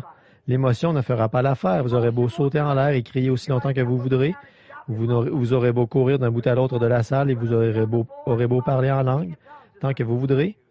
Et ces choses-là sont saintes et bonnes. Je n'ai rien à dire contre elles. Mais tant que vous n'aurez pas rencontré cette personne, cette portion qui satisfait pleinement, ce quelque chose qui s'empare de chaque fibre de votre être, pas par une émotion, mais par une satisfaction. Il y avait un petit panneau réclame que je voyais autrefois, ça disait « Si vous avez soif, dites Parfait ». Il y avait une boisson dans le temps quand j'étais jeune qui s'appelait Parfait. Je me rappelle, je venais sur la route où j'étais allé prêcher à l'étang dans ces vieilles eaux stagnantes. J'avais été pêcher à l'étang dans ces vieilles eaux stagnantes. J'avais une faim de loup et j'ai vu un panneau réclame qui disait « Si vous avez soif, vous n'avez qu'à dire Parfait ». Je me suis mis à dire Parfait, Parfait. J'avais de plus en plus soif et voyez-vous, au bout d'un moment, j'avais tellement soif que je n'arrivais même plus à cracher, tellement j'avais soif. Eh bien, vous voyez ça ne fera pas l'affaire. Rien ne la satisfera. Peu m'importe, vous aurez beau boire des Coca-Cola, vous aurez beau boire tout ce que vous voudrez, ces boissons gazeuses sucrées et tout, mais rien ne satisfera la soif comme un bon ruisseau d'eau froide, rafraîchissante. Voilà ce qui étanchera cette soif. Toutes ces autres choses sont des substituts. Pourquoi est-ce qu'on voudrait accepter un substitut alors qu'il existe un authentique baptême du Saint-Esprit qui satisfait chaque fibre et le désir profond qui se trouve dans l'âme humaine? Pour pouvoir ensuite affronter la mort comme le grand apôtre Paul qui a dit « Ô mort, où est ton aiguillon? » Et sépulcre, où est ta victoire? Mais grâce soit rendue à Dieu qui nous donne la victoire par notre Seigneur Jésus-Christ. Voilà l'expérience, frère. Voilà ce qui satisfait ce silence saint ou cette soif sainte qui se trouve en vous. Elle la satisfait. Vous n'avez plus besoin de vous en occuper. Oui, cela purifie les lèvres. Il y a aussi de ces gens qui vivent seulement d'émotions. Certaines personnes disent, eh bien, on a beaucoup de ça dans notre mouvement pentecôtiste. Ils vont aller là, ce qui est bien, ils vont taper des mains et jouer de la musique. La musique s'arrête. Un seau d'eau, tout est noyé, voyez-vous? Or, c'est ce que nous faisons, c'est ce que nous avons pris l'habitude de faire. C'est tout simplement devenu une de nos coutumes. Je vais vous dire quelque chose. Quand vous adorez Dieu en esprit et en vérité, quand ça devient une coutume pour vous de le faire, parce que vous pensez que c'est ce que vous devriez faire, parce que vous pensez que si vous ne criez pas, que vous ne sautez pas en l'air ou que vous ne dansez pas au rythme de la musique, votre voisin va penser que vous êtes rétrograde. Vous vous abreuvez à un ruisseau d'eau stagnante. Exact. Tant qu'il ne remplira pas chaque fibre, que le Saint-Esprit lui-même ne bouillonnera pas en vous, peu m'importe que la musique joue ou pas, qu'il soit en train de jouer Mon Dieu plus près de toi ou n'importe quoi, le Saint-Esprit est toujours là à faire sonner les cloches de la gloire dans votre cœur. Voilà ce qui satisfait. Voilà la portion de Dieu qui satisfait pleinement. À moins d'avoir cela, vous êtes fichu. Vous aurez beau parler la langue des hommes et des anges, vous aurez beau distribuer tous vos biens pour la nourriture des pauvres, vous aurez beau prophétiser, vous aurez beau avoir la connaissance, comprendre tous les mystères et toutes ces choses, et malgré tout ça, vous ne serez rien. 1 Corinthiens 13, tant que vous n'aurez pas reçu ce quelque chose qui satisfait pleinement, qui seul peut étancher cette soif. Mon âme a soif du Dieu vivant, comme une biche soupire après un courant d'eau. Si je ne le trouve pas, je périrai. Quand vous serez affamé de Dieu comme ça, alors il se passera quelque chose. Le Saint-Esprit est là pour vous conduire vers ces grandes sources de Dieu. Oui, monsieur. Or, c'est une bonne chose d'adorer en esprit. C'est vrai, mais parfois on a l'esprit sans avoir la vérité. Dans Jean 4, il est dit, nous adorons Dieu en esprit et en vérité. Et Jésus est la vérité. C'est tout à fait exact. Il est la parole. Les ruisseaux que Dieu vous a envoyés pour vous satisfaire dans le naturel, Satan les a tous pollués. Il a injecté de la drogue, du poison dans tous ceux où il a pu s'infiltrer. C'est exact. Il s'est emparé de ce grand ruisseau, l'Église. Ça, c'était le moyen que Dieu avait choisi. Jésus a dit, sur cette pierre, je bâtirai mon Église et les portes de l'enfer ne prévaudront pas contre elle. Or, il y a différents points de vue là-dessus. Les Romains, les catholiques, ils disent qu'il l'a bâti sur pierre. Voyez-vous, si c'est le cas, Pierre a rétrogradé quelques jours plus tard. Alors, elle n'a certainement pas été bâtie sur pierre. Pétra, la petite pierre. Les protestants, eux, ils disent qu'il l'a bâti sur lui-même, Jésus-Christ. Ce n'est pas pour être différent, mais je ne suis pas d'accord avec eux. Il ne l'a bâti ni sur l'un ni sur l'autre. Il l'a bâti sur la révélation de qui il était. Il a dit, tu es heureux, Simon, fils de Jonas, ce ne sont pas la chair et le sang qui t'ont révélé ceci, mais c'est mon Père qui est dans les cieux qui te l'a révélé. Ce n'est pas par la connaissance. Tu ne l'as pas appris dans des livres. Tu ne l'as pas appris en adhérant à une église. Tu ne l'as pas appris en poussant des cris dessus. Mais c'est le Saint-Esprit lui-même qui t'a présenté la personne de Jésus-Christ. Alors sur cette pierre, je bâtirai mon église et les portes de l'enfer ne prévaudront pas contre elle. Cette soif sainte a été satisfaite dans la personne de Jésus-Christ. Voilà. C'est ce que nous voulons chercher. Satisfaire cette soif par cela. Bien, nous voyons que nous devons... La connaissance? Oh là là, la connaissance est une chose formidable. Nous nous en remplissons. Et aujourd'hui, nous en sommes remplis. Mais vous voyez, la connaissance, comme je l'ai dit l'autre jour, je parlais de ce sujet, de la connaissance. Il y avait un homme dehors, il parlait à un de mes amis qui était là, il disait, si un homme ne croit pas à l'instruction, pourquoi est-ce qu'il lit la Bible? Je me suis dit, eh bien, s'ils n'ont pas saisi ce que le Seigneur Jésus a dit, comment vont-ils saisir une andouille comme moi, ce que moi je dis? Ils ne l'ont même pas compris, lui qui parlait si clairement. Un jour là, il a dit, si vous ne mangez le corps, le sang, si vous ne buvez le sang et ne mangez le corps du Fils de l'homme, vous n'avez pas la vie en vous-même. Il ne l'a pas expliqué, il a continué son chemin, c'est exact. Voyez? Eh bien, ils ont dit, cet homme est un cannibale, nous voulons qu'il mange son corps, boire son sang, c'est un vampire. Voyez, il veut faire de nous des vampires, voyez, les intellectuels. Mais il a dit, mes brebis entendent ma voix. Voyez-vous, ce serait donné aux élus, ceux que Dieu avait élus par sa prescience. Et ceux que le Père, nul ne peut venir à moi si le Père ne l'attire. Et tous ceux que le Père m'a donnés, ils viendront. Ils comprendront. Ses disciples ne pouvaient pas comprendre, mais ils le croyaient. Voyez, c'est exact. Si vous le croyez, il y a beaucoup de choses que je ne comprends pas, je le crois quand même, voyez-vous, parce que Dieu a dit qu'il en était ainsi. La connaissance. Vous savez, l'évangile de Satan, c'est la connaissance. Le saviez-vous? Il l'a prêché à Ève dans le jardin d'Éden et elle a été séduite par son évangile de connaissance. Donc, il a pollué toute la race humaine avec ça. C'est tout à fait exact. Ils ont installé des programmes pédagogiques dans l'Église. Ils sont très bien là-bas, mais pas dans la parole de Dieu. Non, monsieur, on ne connaît pas Dieu par l'instruction. On ne connaît pas Dieu par un apprentissage, d'apprendre les mathématiques et de prononcer des grands mots. Paul, c'était un homme intelligent, mais quand il est venu à Christ et qu'il a reçu le Saint-Esprit, alors il est allé chez les Corinthiens et il a dit, « Je ne suis jamais venu chez vous avec les discours persuasifs de la sagesse humaine. » Et pourtant, il aurait pu le faire. Il a dit, « Je suis venu chez vous avec la puissance et les manifestations du Saint-Esprit, afin que votre foi soit en Dieu et non dans la sagesse d'un homme. » Or, parfois, en établissant les programmes de l'Église, ils demandent aussi de leur pasteur. Quand l'Église se prépare à élire le pasteur, ils disent, « Bon, eh bien, ce pasteur-ci, il a 2 diplômes universitaires, il a 4 ans de psychologie, il a étudié ceci, cela et autre chose, et ils vont élire ce genre d'homme-là. Pourquoi? » Au lieu d'un pasteur qui croit que la parole de Dieu est inspirée, qu'elle est Dieu, et qui prêchera la parole sans se préoccuper de ce que les gens en pensent.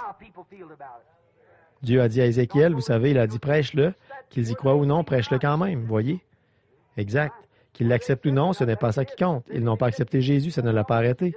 Il a continué à prêcher quand même, voyez? Au lieu d'un vrai pasteur qui prêchera vraiment la parole et qui croira en Dieu, il cherche à implanter l'intellect, l'homme qui a la meilleure instruction, l'homme qui pourra se tenir derrière la chaise sans prendre plus d'une quinzaine de minutes pour que les gens puissent rentrer bien vite à la maison et aller faire autre chose et que Ricky puisse partir avec son bolide et qu'eux puissent aller à leur soirée où on danse le twist et tout. Et c'est simplement, ce n'est rien d'autre que de la pollution par l'instruction. C'est hybride. C'est exact. Voilà exactement ce que c'est exact. Mais qu'est-ce qu'il y a? Ça satisfait le goût qu'ils ont. Voyez-vous, ça satisfait le goût d'un membre d'Église mondain. Ça ne satisfait pas le goût d'un saint. Lui, il va opter pour la parole chaque fois. Mais ils disent, oh, eh bien, ces gens, bon, ils sont un peu détraqués. Voyez-vous, vraiment, ils ne saisissent pas. Ils essaient de vivre dans une époque révolue. N'est-ce pas étrange? Je viens ici dans l'Ouest et je trouve tout le monde qui essaie de vivre dans une époque révolue.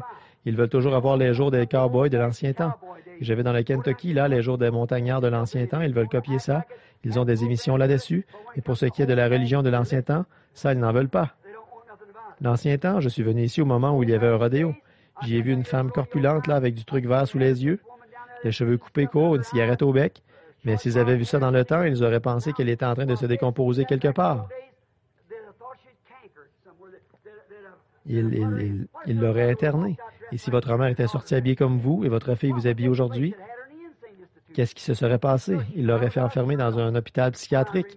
C'est sûr, elle était sortie sans avoir mis sa jupe. Eh bien, souvenez-vous, là, c'est la même chose aujourd'hui. Les hommes sont en train de pourrir debout. S'ils arrivent à l'âge mûr entre l'âge de 20 et 25 ans, les cellules de leur cerveau aussi, elles pourrissent. Les gens en sont arrivés au point où ils n'ont pas assez de bon sens. Ils ne savent pas ce que c'est que la décence. Ils ne savent pas distinguer le bien et le mal. Et oh, mais leur programme pédagogique, saviez-vous que l'instruction, je peux vous le prouver, c'est du diable? Je ne parle pas de lire et écrire, mais d'installer leur instruction dans votre Église. Sur quoi se fonde le communisme? Sur la science, sur l'instruction, voilà leur Dieu. Satan, voyez-vous, c'est ce qu'il a présenté à Ève et c'est encore à ça qu'ils s'en tiennent. Maintenant, c'est ce qui s'est implanté dans nos églises. C'est ce qui s'est implanté chez les baptistes, les méthodistes, les presbytériens, les pentecôtistes et tout. De l'instruction, quelque chose d'intellectuel, un grand ci et ça, et quelque chose du genre, ce qui ne fait qu'éloigner encore plus la personne de Dieu. C'est mal, oui, monsieur. Donc, nous voyons que ça satisfait leur désir. Quand une assemblée lit quelque chose comme ça, on peut voir ainsi ce qu'il y a dans l'esprit de cette assemblée. Quel est leur désir, de quoi ils ont soif. Ce qu'ils veulent, c'est dire notre pasteur a les idées larges. Lui, il est bien mixte. Ça ne le dérange pas. Il nous accompagne. Une jeune fille a dit à Massara l'autre jour, son pasteur était allé en Afrique, et le soir de son retour, elle a enlevé ses vêtements, elle a enfilé un petit collant, et elle a dansé le Tutsi pour lui, pour le divertir vu qu'il était allé en Afrique. Les Tutsis, c'est une tribu de là-bas, vous savez. Ah, moi, j'aimerais voir une des miennes, des jeunes filles de mon assemblée, essayer de faire une chose pareille, le Tutsi. Voyez-vous, tout cela montre bien ce qu'il en est. Il y a un pasteur qui resterait assis à regarder quelqu'un de son assemblée, une jeune fille de 16 ou 18 ans s'exhiber, dévêtue comme ça et qu'il la laisserait s'en tirer comme ça. Ça montre qu'il est lui-même issu d'un bourbier, un homme de Dieu qui ferait une chose pareille. Certainement. C'est catégorique, ça, mais je suis conscient que je suis aussi en train de prêcher d'un bout à l'autre du pays. Mais vous aussi, vous le savez, frères, sœurs, je vous le dis, c'est la vérité. Un vautour veut avoir des choses mortes. C'est exact, et ça, c'est mort. C'est tout à fait exact. Ça montre de façon très claire, ça montre vraiment de façon très claire, là, quel est leur chef et leur tour de contrôle. Ce qu'elle leur transmet, voyez-vous, ce qu'il y a dans leur âme. Leur âme soupire après ces choses-là. Leur âme soupire d'avoir une église très intellectuelle où les gens s'habillent très bien, et le pasteur prend 15 ou 20 minutes, et si on dépasse ça, ils vont le faire passer devant le conseil des diacres. Il ne doit rien dire au sujet du péché. Il ne doit rien dire au sujet du port des shorts. Il ne se permettrait pas de dire quoi que ce soit au sujet des gens qui font ceci, cela ou autre chose. Il ne doit absolument rien dire là-dessus, sinon le conseil va le faire mettre à la porte. Vous voyez ce qu'il y a? C'est ça leur filtre d'un homme qui réfléchit. La Bible dit dans Jean 2,15, si vous aimez le monde, si vous aimez le système de ce monde ou les choses de ce monde, c'est parce que l'amour de Dieu n'est même pas en vous. Et maintenant, que dire de toutes ces choses déplacées qu'ils font aujourd'hui, au nom de l'Église? Les quadrilles dans l'Église, le loto, le bingo, les petites fêtes, les adolescents qui dansent le rock'n'roll, le twist et toutes ces choses. Regardez ce Elvis Presley, un démon sur deux pieds. Pat Boone, Ricky Nelson, la plus grande entrave que cette nation ait jamais eue. C'est exact. Ils disent, oh, ils sont très religieux, ils ont chanté des chants chrétiens. On ne devrait pas, l'Église ne devrait même pas permettre une chose pareille. De ces gars-là, il y en a qui vont là-bas et ce soir, ils sont dans une boîte de nuit ici, à danser, à jouer de la musique et tout. Le lendemain soir, ils viennent à l'hôtel verser des larmes et le soir d'après, ils jouent de la musique sur l'estrade. Oh, bonté, miséricorde, mais voyons donc, jusqu'où la souillure pourrait-elle aller? Oui, monsieur. Qu'il fasse d'abord ses preuves comme homme de Dieu, pas toutes ces choses, juste parce qu'il sait racler une vieille guitare ou quelque chose. Par le désir que vous avez, vous pouvez savoir qui est sur le trône de votre cœur. Parce que vous aimez, c'est ce qui vous fait savoir. Vous vous dites, eh bien, moi, je trouve que ces choses-là, c'est bien, frère Branham. Eh bien, souvenez-vous de ceci, là, vous le savez, ce qu'il y a dans votre cœur, oui, monsieur. Ce qui nourrit votre âme, ce dont votre âme a soif, ces choses dont vous voyez qu'elle se satisfait. Si ce n'est pas cette parole, alors il y a quelque chose qui ne va pas, parce que le Saint-Esprit vit uniquement de la parole. Voyez, je voudrais vous montrer un autre grand danger juste avant de terminer, si vous n'êtes coupable d'aucune des choses que j'ai mentionnées, et s'il s'agit du danger de négliger, une soif. Voyez, vous dites, j'ai une soif sainte, mais je ne suis pas coupable, frère Branham, de m'être contenté d'adhérer à une église et de choses semblables. Mais voyez-vous, de négliger une soif. Si vous négligez de satisfaire une soif d'eau ou de nourriture, vous mourrez. Et si vous négligez cette soif de Dieu qui est en vous, vous mourrez spirituellement. Vous réclamez des réveils, vous attendez que votre Église fasse un réveil. Eh bien ça, ce n'est pas le réveil pour vous. Le réveil devrait commencer directement en vous quand vous vous mettez à avoir soif de Dieu. Il se pourrait que pas un seul autre membre de l'Église ne désire ce réveil-là. S'il se manifeste en vous, il se manifestera ailleurs, voyez. Mais voyez-vous, vous négligez cette soif. Négligez de traire la vache quand la vache que le pied est gonflé de lait. Si vous laissez la vache dans cet état-là, vous aurez bientôt une vache sèche. C'est tout à fait exact. Si vous négligez de boire de l'eau en disant « je ne vais plus boire, un point c'est tout », vous mourrez. Si vous négligez de vous alimenter, vous mourrez. De même, si vous négligez de donner au Saint-Esprit la parole de Dieu, vous mourrez. Vous, les chrétiens, vous, les baptistes, méthodistes, presbytériens, pentecôtistes, des assemblées de Dieu, unitaires, binitaires, trinitaires, quoi que vous soyez, voyez-vous, peu m'importe, ça ne compte pas du tout pour moi et je ne pense pas que ça compte pour Dieu. Voyez-vous, vous êtes un individu. Vous formez un tout. Vous n'irez jamais au ciel à titre d'église, de dénomination. Vous irez au ciel à titre individuel. C'est vous et Dieu. C'est tout. Peu m'importe de quelle église vous faites partie. Et si vous négligez de lire la Bible et de croire la Bible et de nourrir le Saint-Esprit de cela, vous mourrez. Jésus a dit dans Jean 4, 3, le passage de l'Écriture que j'ai juste, Jésus a dit que l'homme ne vivra pas de pain seulement, mais de toute parole, pas rien que d'une partie de la parole. Nous en prenons un peu ici, j'appelle ça un autostoppeur de la Bible. Ils disent, « Eh bien, je crois ceci, mais maintenant, passons donc plus loin ici, voyez-vous? Voyez, vous devez l'apprendre parole sur parole. » Jésus a dit, « L'homme vivra de toute parole qui sort de la bouche de Dieu. » Le saviez-vous?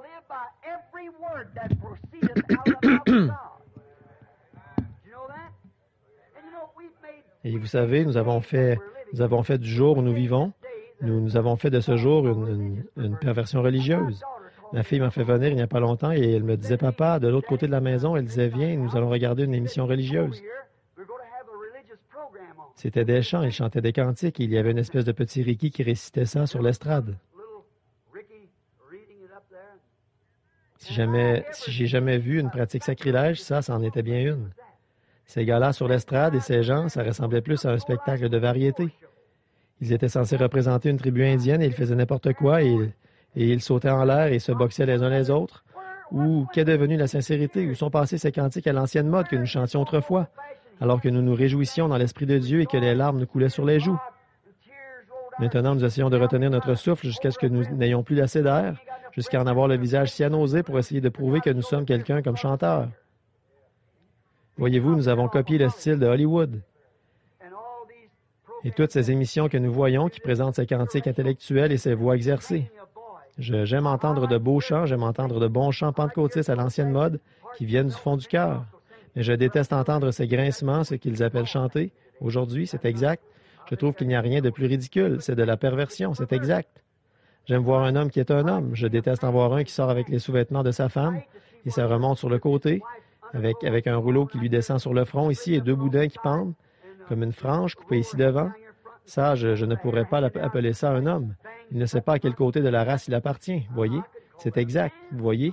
La femme, regardez, la femme essaie de se couper de s'arranger les cheveux comme un homme. L'homme, lui, il essaie de s'arranger les cheveux avec une frange, comme la femme.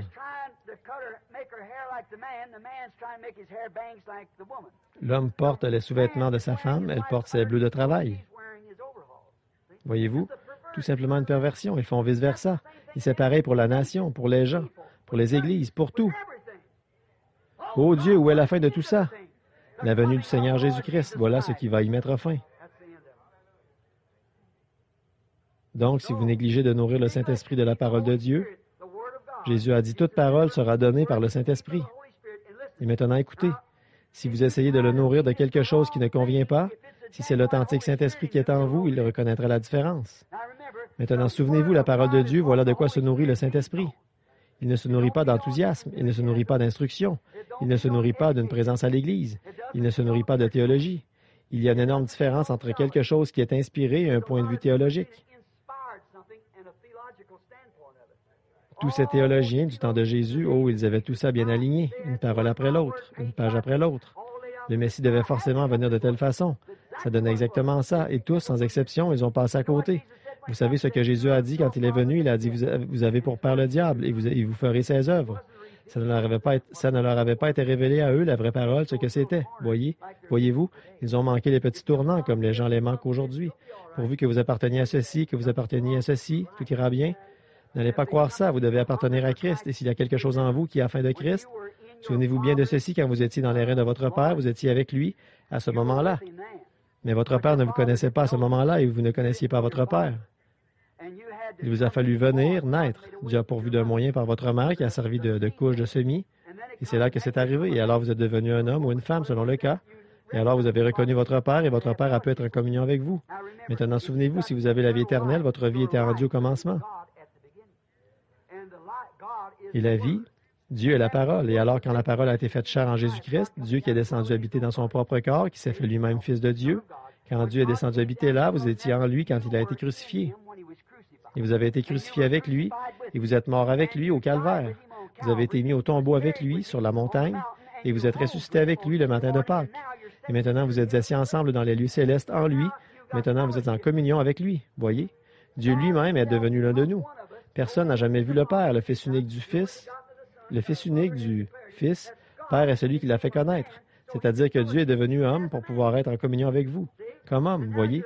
Et maintenant, vous êtes chair et il est chair. Dieu est fait chair parmi nous, dans la personne de son Fils Jésus-Christ. Et en lui, il y avait Dieu. Il était Dieu, rien de moins que Dieu. Il était Dieu. Dieu manifesté dans le Fils, Jésus-Christ, ce qui faisait de lui Emmanuel, ce que le prophète avait dit qu'il serait. Alors voyez-vous donc, vous deviez exister avant même que le monde ait été formé. Votre nom a été mis dans le livre de vie de l'agneau. Et alors, qu'est-ce que vous pouvez manger? Le Saint-Esprit vit de la parole de Dieu. Et maintenant, dans Apocalypse 22, 19, la Bible dit, « Quiconque retranchera une seule parole de ceci, ou y ajoutera une seule parole, sa part sera retranchée du livre de vie. » En voyez-vous la profondeur? Vous ne pouvez pas. Le Saint-Esprit ne vivra pas des choses du monde. Comme une colombe et un corbeau. Un corbeau, c'est un grand hypocrite. Un corbeau, ce personnage-là peut venir ici, manger du blé toute la journée, et aller là-bas, descendre là sur une vieille charogne et en manger aussi. Il peut s'installer dans un champ et il peut manger avec la colombe du blé et aller ensuite manger de la charogne. Mais la colombe, elle peut manger du blé toute la journée, mais elle ne peut pas manger de la charogne parce que c'est une colombe. Et la colombe n'a pas de bile. Une seule bouchée de cette charogne tuerait la colombe. Voyez-vous, elle n'a pas de bile. Et c'est comme ça, aucune amertume. Et c'est comme ça qu'est un chrétien authentique, un vrai. Ils ne veulent pas des choses du monde, ils se nourrissent seulement de la parole de Dieu et uniquement de cela. Ce qui est propre, le filtre d'un homme qui réfléchit. Voyez-vous, ils ont été passés à travers cela et uniquement cela. Les choses mortes du monde, ils trouvent qu'elles sentent mauvais. Regardez ce vieux corbeau à l'époque de la destruction antédiluvienne. Il volait d'un cadavre à l'autre, il mangeait de ses vieilles charognes. Il n'est pas retourné dans l'arche, mais la colombe n'a pu trouver aucun lieu pour poser ses pieds, voyez-vous. Elle est retournée dans l'arche où on lui donnait du grain. Et c'est comme ça que nous faisons, nous vivons de la parole de Dieu. Dans le psaume 42, David a dû écrire ce psaume-là. Le psaume 42, au moment où il était en fuite, quand il a dit « Mon âme a soif de toi, comme une biche soupire après un courant d'eau ». Regardez, il s'est écrié, David était en fuite, l'huile d'onction était sur lui, il savait qu'il allait être roi, le prophète l'avait oint pour roi. Maintenant, remarquez, il était là, une poignée de soldats avec lui, des gens des nations et tout, au sommet de la montagne, alors que sa propre ville qu'il aimait à cause de leurs péchés, les Philistins étaient postés tout autour d'eux. Et David, en cette journée chaude, c'est là qu'il a dû écrire ce psaume, comme une biche soupire après un courant d'eau. Remarquez David, dans cet état-là. Il a regardé en bas, il a regardé sa ville qu'il aimait, et il s'est rappelé l'époque où, jeune garçon, il amenait ses brebis là, près d'un certain étang. Là-bas, c'était une région où il y avait de l'eau en grande abondance et où il y avait du pain en abondance. En fait, Bethléem signifie la maison du pain de Dieu. Et donc, alors que David se rappelait qu'il passait par là et qu'il buvait de cette bonne eau fraîche, et maintenant il était là-haut, en fuite, loin de son peuple, il n'avait pas d'endroit où aller. Il devait y avoir un cri dans son âme pour cette bonne eau fraîche. Il avait avec lui quelques serviteurs, là. Oh, le moindre de ses désirs était pour un ordre. Et 3 d'entre eux se sont battus pour se frayer un chemin dans cette ligne de Philistins, un trajet de 15 000, 7 000, ou quelque chose comme ça, aller et retour.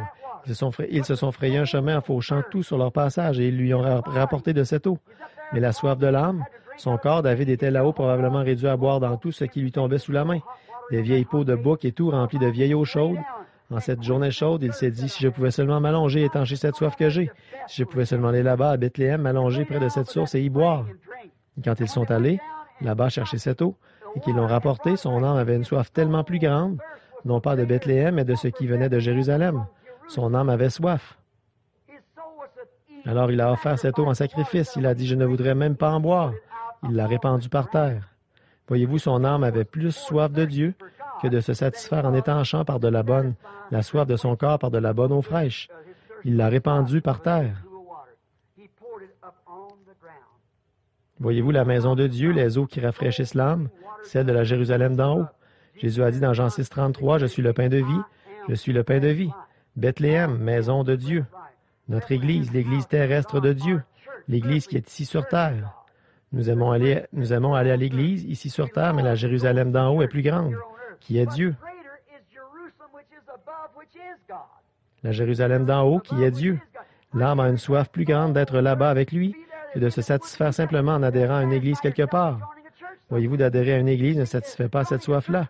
David l'a prouvé ici, les eaux qui venaient directement de la maison de Dieu, voyez-vous, il les a répandues par terre, pour s'attirer les bonnes grâces de Dieu, recevoir de lui de la bonne eau fraîche. Même, elle est plus grande que la soif qui est en vous, cette soif de Dieu, la soif de l'âme. Remarquez, Jérusalem, le mot, Jérusalem est d'en haut. Nous dit la Bible dont nous sommes, c'est notre mère à tous. Et Christ est notre mère. Nous comprenons bien cela, Dieu est notre mère puisque nous sommes nés de lui. Ce mot veut simplement dire paix, Jérusalem, shalom, ou shalom qui veut dire paix, Jérusalem, voyez-vous, ce qui veut dire paix. Toute âme devrait avoir une soif plus grande des eaux de la vie que de dire qu'on fait partie d'une église. La soif de l'âme ne pourra pas être satisfaite, la vraie, la véritable soif, elle pourra être pervertie. Vous pouvez penser que tout va bien pour vous quand vous adhérez à l'Église, mais ce n'est pas ce qu'il faut. Mais ce n'est pas ça qu'il faut. Ça ne satisfera pas l'authentique soif sainte de Dieu. Ça ne la satisfera tout simplement pas. Ce n'est simplement pas là que ça se trouve. Maintenant, David a dit dans le psaume 42:7, ici, « Quand la profondeur appelle la profondeur au bruit de ton ondée, l'appel de l'âme. » Regardez, j'ai souvent apporté ceci à titre d'exemple. S'il y a une nageoire sur le dos d'un poisson, forcément qu'elle a dû être posée là pour qu'il puisse nager avec. Il en a besoin. Or, qu'est-ce qui se passerait s'il disait « Moi, je vais être un poisson différent, je vais être un poisson intelligent, instruit. Oui, je vais croire de la vraie théologie, je crois que je n'ai pas besoin d'avoir cette nageoire. Il n'irait pas très loin dans l'eau, n'est-ce pas? C'est tout à fait exact. Qu'est-ce qui se passerait si un arbre disait « Bon, je sais qu'il fallait d'abord qu'il y ait une terre pour que je puisse y pousser.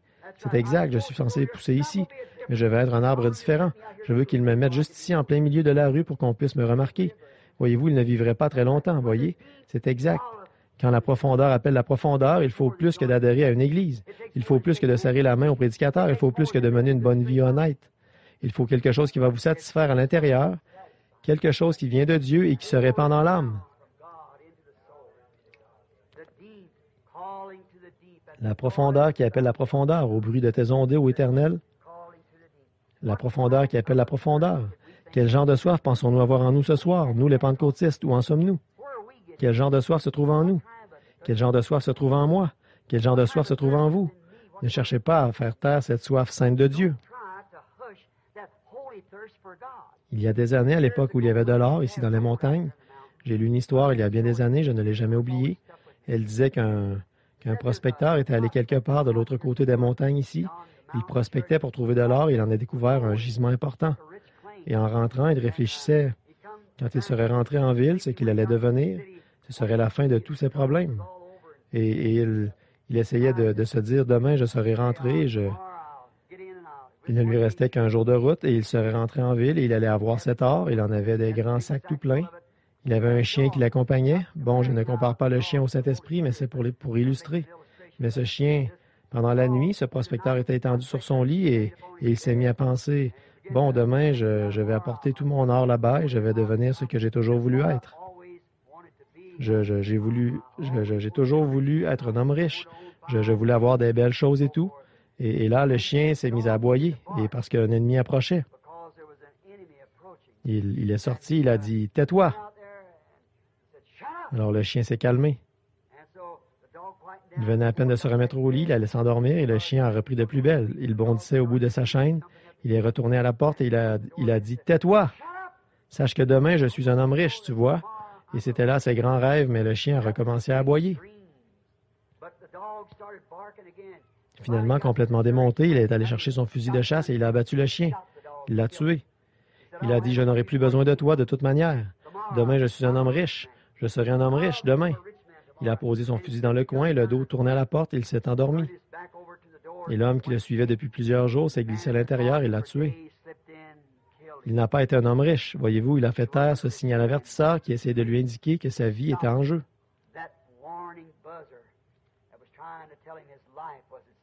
Et frères, sœurs, vous n'arriverez jamais n'essayez jamais de faire taire cet appel saint qu'il y a dans votre cœur, voyez-vous, en adhérant à une église, en récitant un credo, en faisant partie d'une certaine organisation.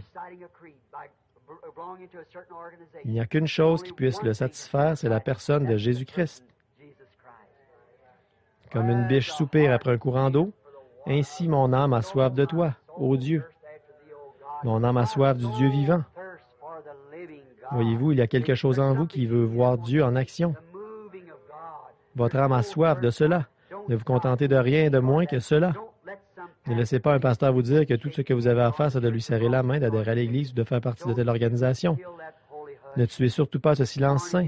Il vous avertit, un jour viendra où vous arriverez au bout du chemin, comme une petite dame de la ville d'où nous venons. Elle avait dit, une jeune fille allait à l'église là-bas, et c'était une jeune fille vraiment très bien. Et elle marchait dans la rue, elle avait de longs cheveux, vous savez, et les cheveux ramenés vers l'arrière, bien lissés et brillants, presque comme un oignon pelé, et son visage avait l'air, elle ne portait pas de maquillage. Et cette fille, elle se moquait toujours d'elle, elle disait, si tu n'avais pas ce crétin-là comme prédicateur là-bas, elle parlait de moi, elle disait, tu pourrais être présentable, mais tu as l'air d'une espèce d'antiquité. Et oh, elle lui en faisait vraiment voir de toutes les couleurs. Chaque fois qu'elle la rencontrait comme ça, elle disait, notre pasteur, lui, il a les idées larges. Elle disait, il sait ce qu'il en est, ces choses-là. Pourquoi est-ce que tu fais ça? Ça n'a pas d'importance, la façon de s'habiller ou de penser. Ça en a, la Bible de Dieu dit que ça en a. Nous vivrons de toute parole. Alors cette jeune fille ne prêtait pas du tout attention à elle. Elle continuait son chemin. Elle est missionnaire à présent. Et donc, cette jeune dame a attrapé une maladie vénérienne et elle est morte. C'est un de mes amis qui lui a injecté le liquide d'embaumement à sa mort. Il a dit, après sa mort, il sentait toujours l'odeur du liquide. Elle avait un trou dans son côté rongé par la maladie vénérienne. Même ses parents ne savaient pas ce qu'elle avait. Et elle est morte, mais avant de mourir, elle enseignait à l'école du dimanche. Et tout son petit groupe de l'école du dimanche est venu. Il voulait la voir quand elle partirait au ciel, que les anges viendraient l'emporter.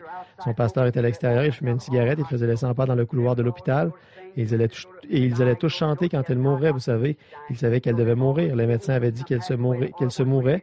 Alors ils allaient tous voir les anges venir l'emporter. Tout à coup, quand elle a été confrontée à la réalité, elle était un membre assidu de l'Église.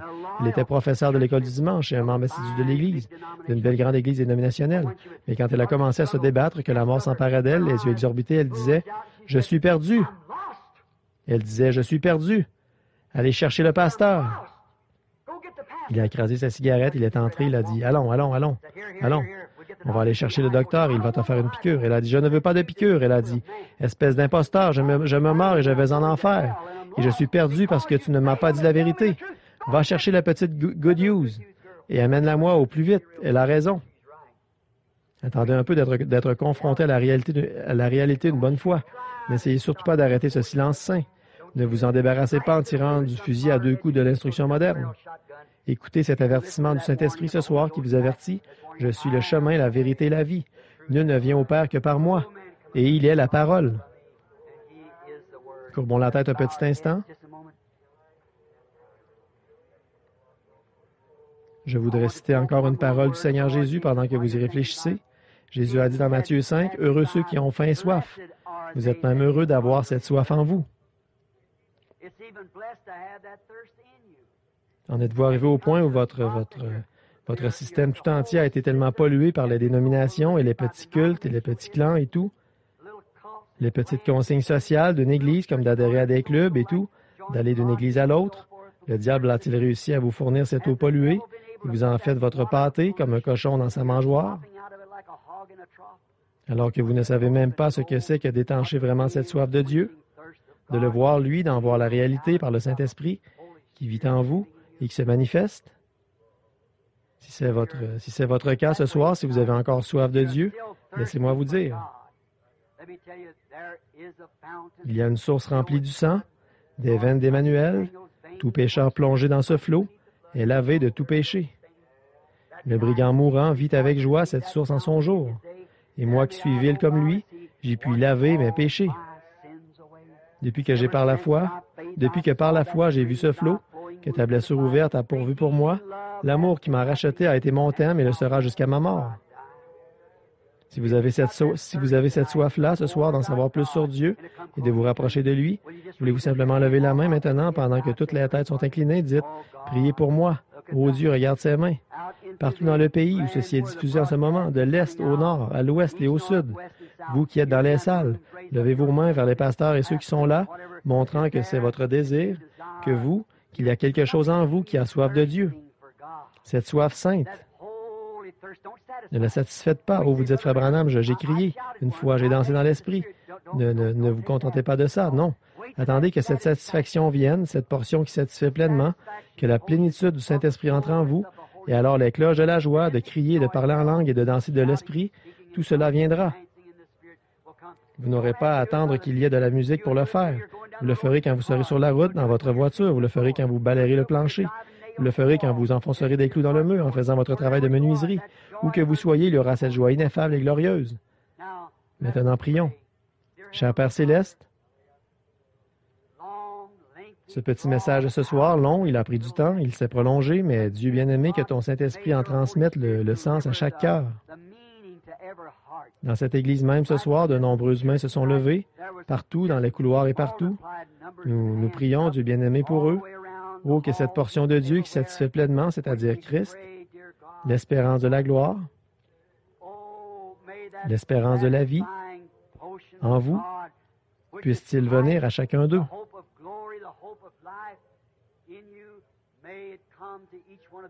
Au loin, d'un bout à l'autre du pays, depuis la Californie, là-haut à New York en ce moment, où il est tôt le matin, ils sont à l'écoute là-bas, dans le New Hampshire, et en descendant à Boston, et jusqu'au Texas, en passant par l'Indiana et en Californie et partout. Oh Dieu, regarde ses mains. Regarde ce qu'il y a dessous, Seigneur, ce cœur qui est là, qui a faim et soif. Ce jour perverti où le diable a aveuglé les yeux des gens pour les amener à se contenter d'adhérer à l'Église et dire « c'est tout ce qu'il faut ». Et pourtant, en se regardant, ils voient comme ils agissent et le désir qu'ils ont d'être comme le monde. Alors que la Bible nous dit que si même nous aimons les choses du monde, l'amour de Dieu n'est même pas en nous.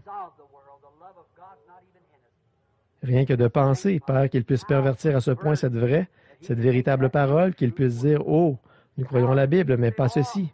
Nous ne croyons pas ceci.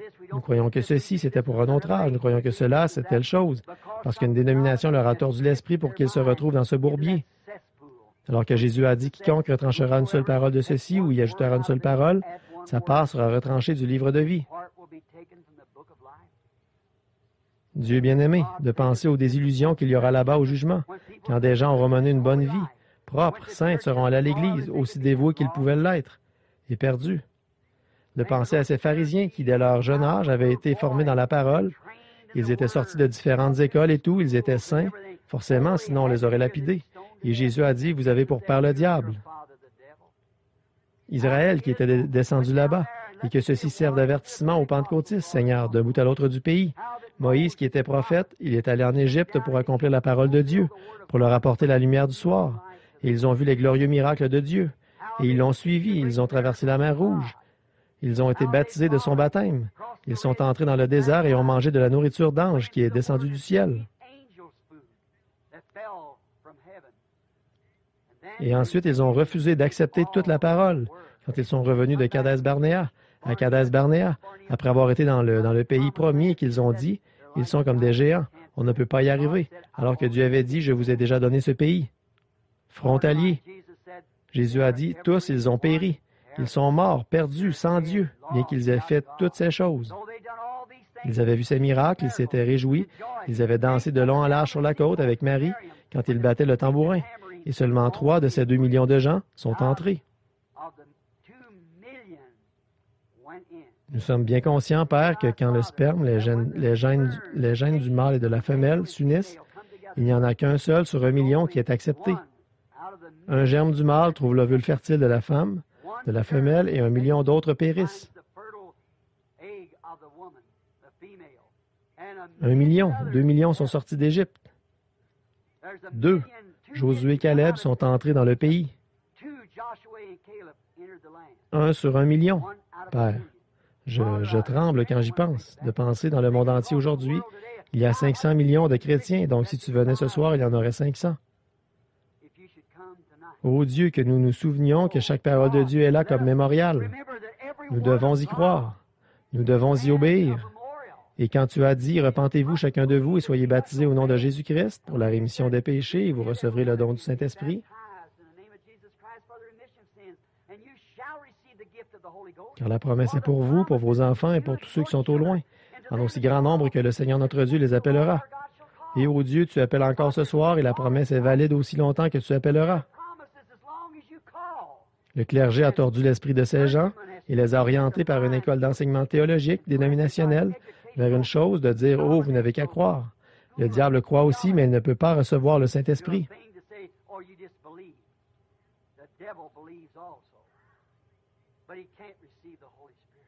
Judas Iscariote a fait toutes les autres choses que les disciples avaient faites. Il a prêché l'Évangile, mais quand le moment est venu pour lui de recevoir le Saint-Esprit, il s'est montré sous son vrai jour. Ô Dieu, que les gens de ce pays prennent conscience ce soir que sans cette expérience-là, ils sont perdus. Permets que ce soir, leurs âmes soient satisfaites de ta portion, Seigneur, alors que nous les remettons entre tes mains. Ils sont à toi, Seigneur, nous ne sommes responsables que d'apporter la parole. Je prie qu'ils croient de tout leur cœur et qu'ils soient remplis du Saint-Esprit. Je le demande au nom de Jésus. Amen.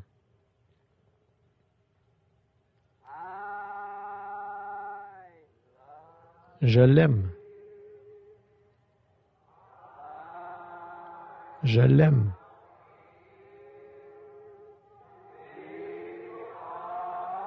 Parce qu'il m'a aimé le premier.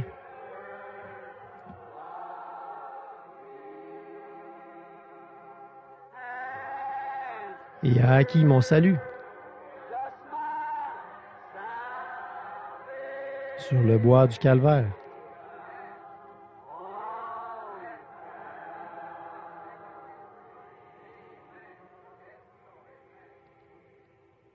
Oh, est-il votre portion qui satisfait pleinement? Oh là là, l'aimez-vous de tout votre cœur? Maintenant, ces paroles sont parfois tranchantes, mais chantons dans l'esprit maintenant, simplement. Voyez-vous, chacun de nous, là, serrons la main au frère qui est assis près de nous, à la sœur, et disons simplement « Que Dieu te bénisse, pèlerin », pendant que nous le chantons de nouveau. Je l'aime. Je l'aime. Parce qu'il m'a aimé le premier.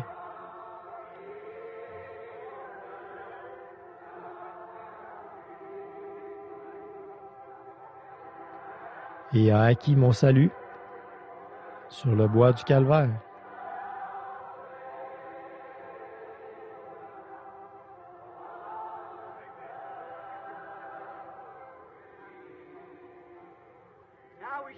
Maintenant, nous nous sommes serrés la main les uns les autres. Maintenant, fermons simplement les yeux et chantons dans l'esprit. Levons les mains vers lui. Je l'aime. Je l'aime. Parce qu'il m'a aimé le premier.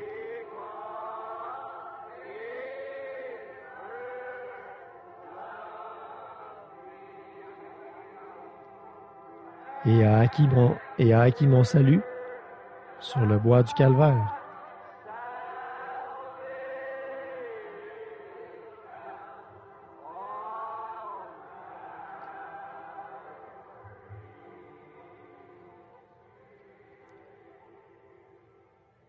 Oh, n'est-il pas merveilleux? Merveilleux, merveilleux. Jésus est pour moi. Conseiller, tout-puissant, prince de la paix. Oh, il me sauve, il me garde à lui pour jamais.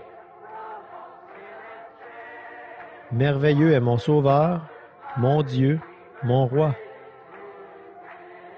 Oh, merveilleux, merveilleux, Jésus est pour moi. Conseiller, tout-puissant, prince de la paix. Il me sauve, il me garde à lui pour jamais. Merveilleux est mon Sauveur, mon Dieu, mon Roi. Oh, êtes-vous rempli d'enthousiasme à cause de votre expérience avec Christ? N'est-il pas merveilleux? N'est-ce pas qu'il satisfait? J'étais perdu, je suis sauvé. Plus aucune condamnation. En Jésus, je suis libre, j'ai un plein salut. Il me sauve, il me garde loin de tout péché. Merveilleux est mon Sauveur, gloire à son nom. Oh, merveilleux, merveilleux, Jésus est pour moi. Conseiller, tout-puissant, prince de la paix. Oh, il me sauve, il me garde à lui pour jamais. Merveilleux est mon Sauveur, mon Dieu, mon Roi. Croyez-vous que c'est biblique, ça? La Bible dit taper des mains, pousser vers l'Éternel des cris de joie. Vous savez, j'aurais toujours voulu jouer de la musique. Ma fille Rebecca prend des cours de piano, mon petit garçon prend des cours de trompette. Mais moi, j'ai appris à jouer d'un instrument à 10 cordes. Merveilleux, merveilleux, Jésus est pour moi. Conseiller, tout-puissant, prince de la paix. Il me sauve, il me garde à lui pour jamais. Merveilleux est mon Sauveur, mon Dieu, mon roi. L'aimez-vous? Oui, nous marcherons dans la lumière. Là où la miséricorde étincelle. Brille autour de nous le jour et la nuit. Jésus, la lumière du monde. Oui, nous marcherons dans la lumière. Cette lumière si belle, qui est là où la miséricorde étincelle. Brille autour de nous le jour et la nuit. Jésus, la lumière du monde.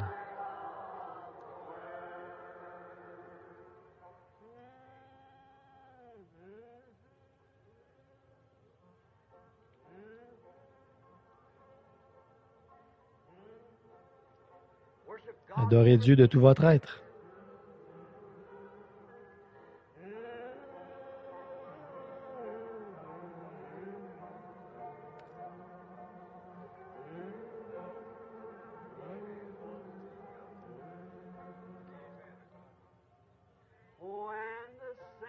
Quand les élus traverseront. Quand les élus traverseront. Seigneur, je veux être du nombre. Quand les élus traverseront. Oh, quand ils le couronneront Seigneur de tous. Quand ils le couronneront Seigneur de tous. Seigneur, je veux être du nombre. Quand ils le couronneront Seigneur de tous. Oh, quand le soleil refusera de briller. Quand le soleil refusera de briller. Seigneur, je veux être du nombre. Quand le soleil refusera de briller. Aimez-vous ça? Maintenant, je me demande si vos pieds sont convertis. Vous ne dansez plus là-bas pour le monde, voyez? Tapons du pied pour le Seigneur. Pour le Seigneur. Vos mains sont-elles converties? Vous ne volez plus? Vos lèvres sont converties? Vous ne mentez plus? Ne vous contentez pas d'avoir de la religion dans la tête, ayez-en partout. C'est ça, c'est l'homme en entier qu'il faut. C'est exact. Maintenant, tapons du pied. Quand les élus traverseront. Quand les élus traverseront. Seigneur, je veux être du nombre. Quand les élus traverseront.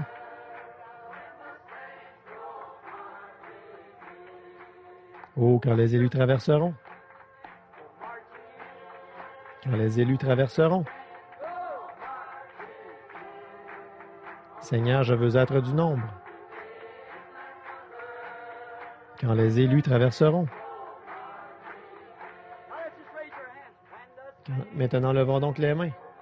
Quand les élus traverseront. Quand les élus traverseront. Ô Seigneur, je veux être du nombre.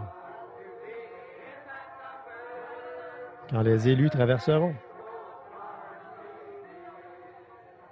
Quand ils le couronneront Seigneur de tous. Quand ils le couronneront Seigneur de tous. Seigneur, je veux être du nombre. Quand ils le couronneront Seigneur de tous.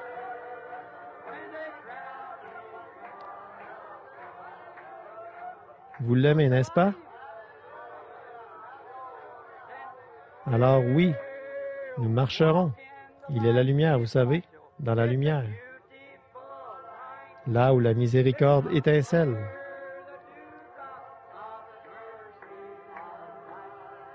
Eh bien, brille autour de nous le jour et la nuit. Jésus, la lumière du monde.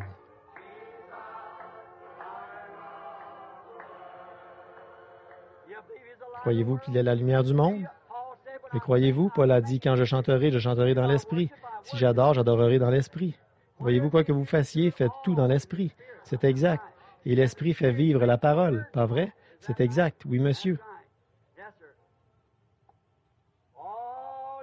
Vous, tous les saints de la lumière, proclamez Jésus, la lumière du monde.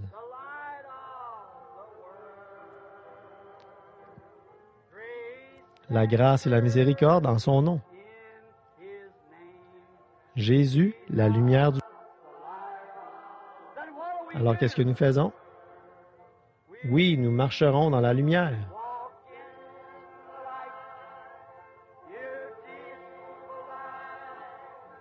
Là où la miséricorde étincelle. Brille autour de nous, le jour et la nuit. Jésus, la lumière du monde.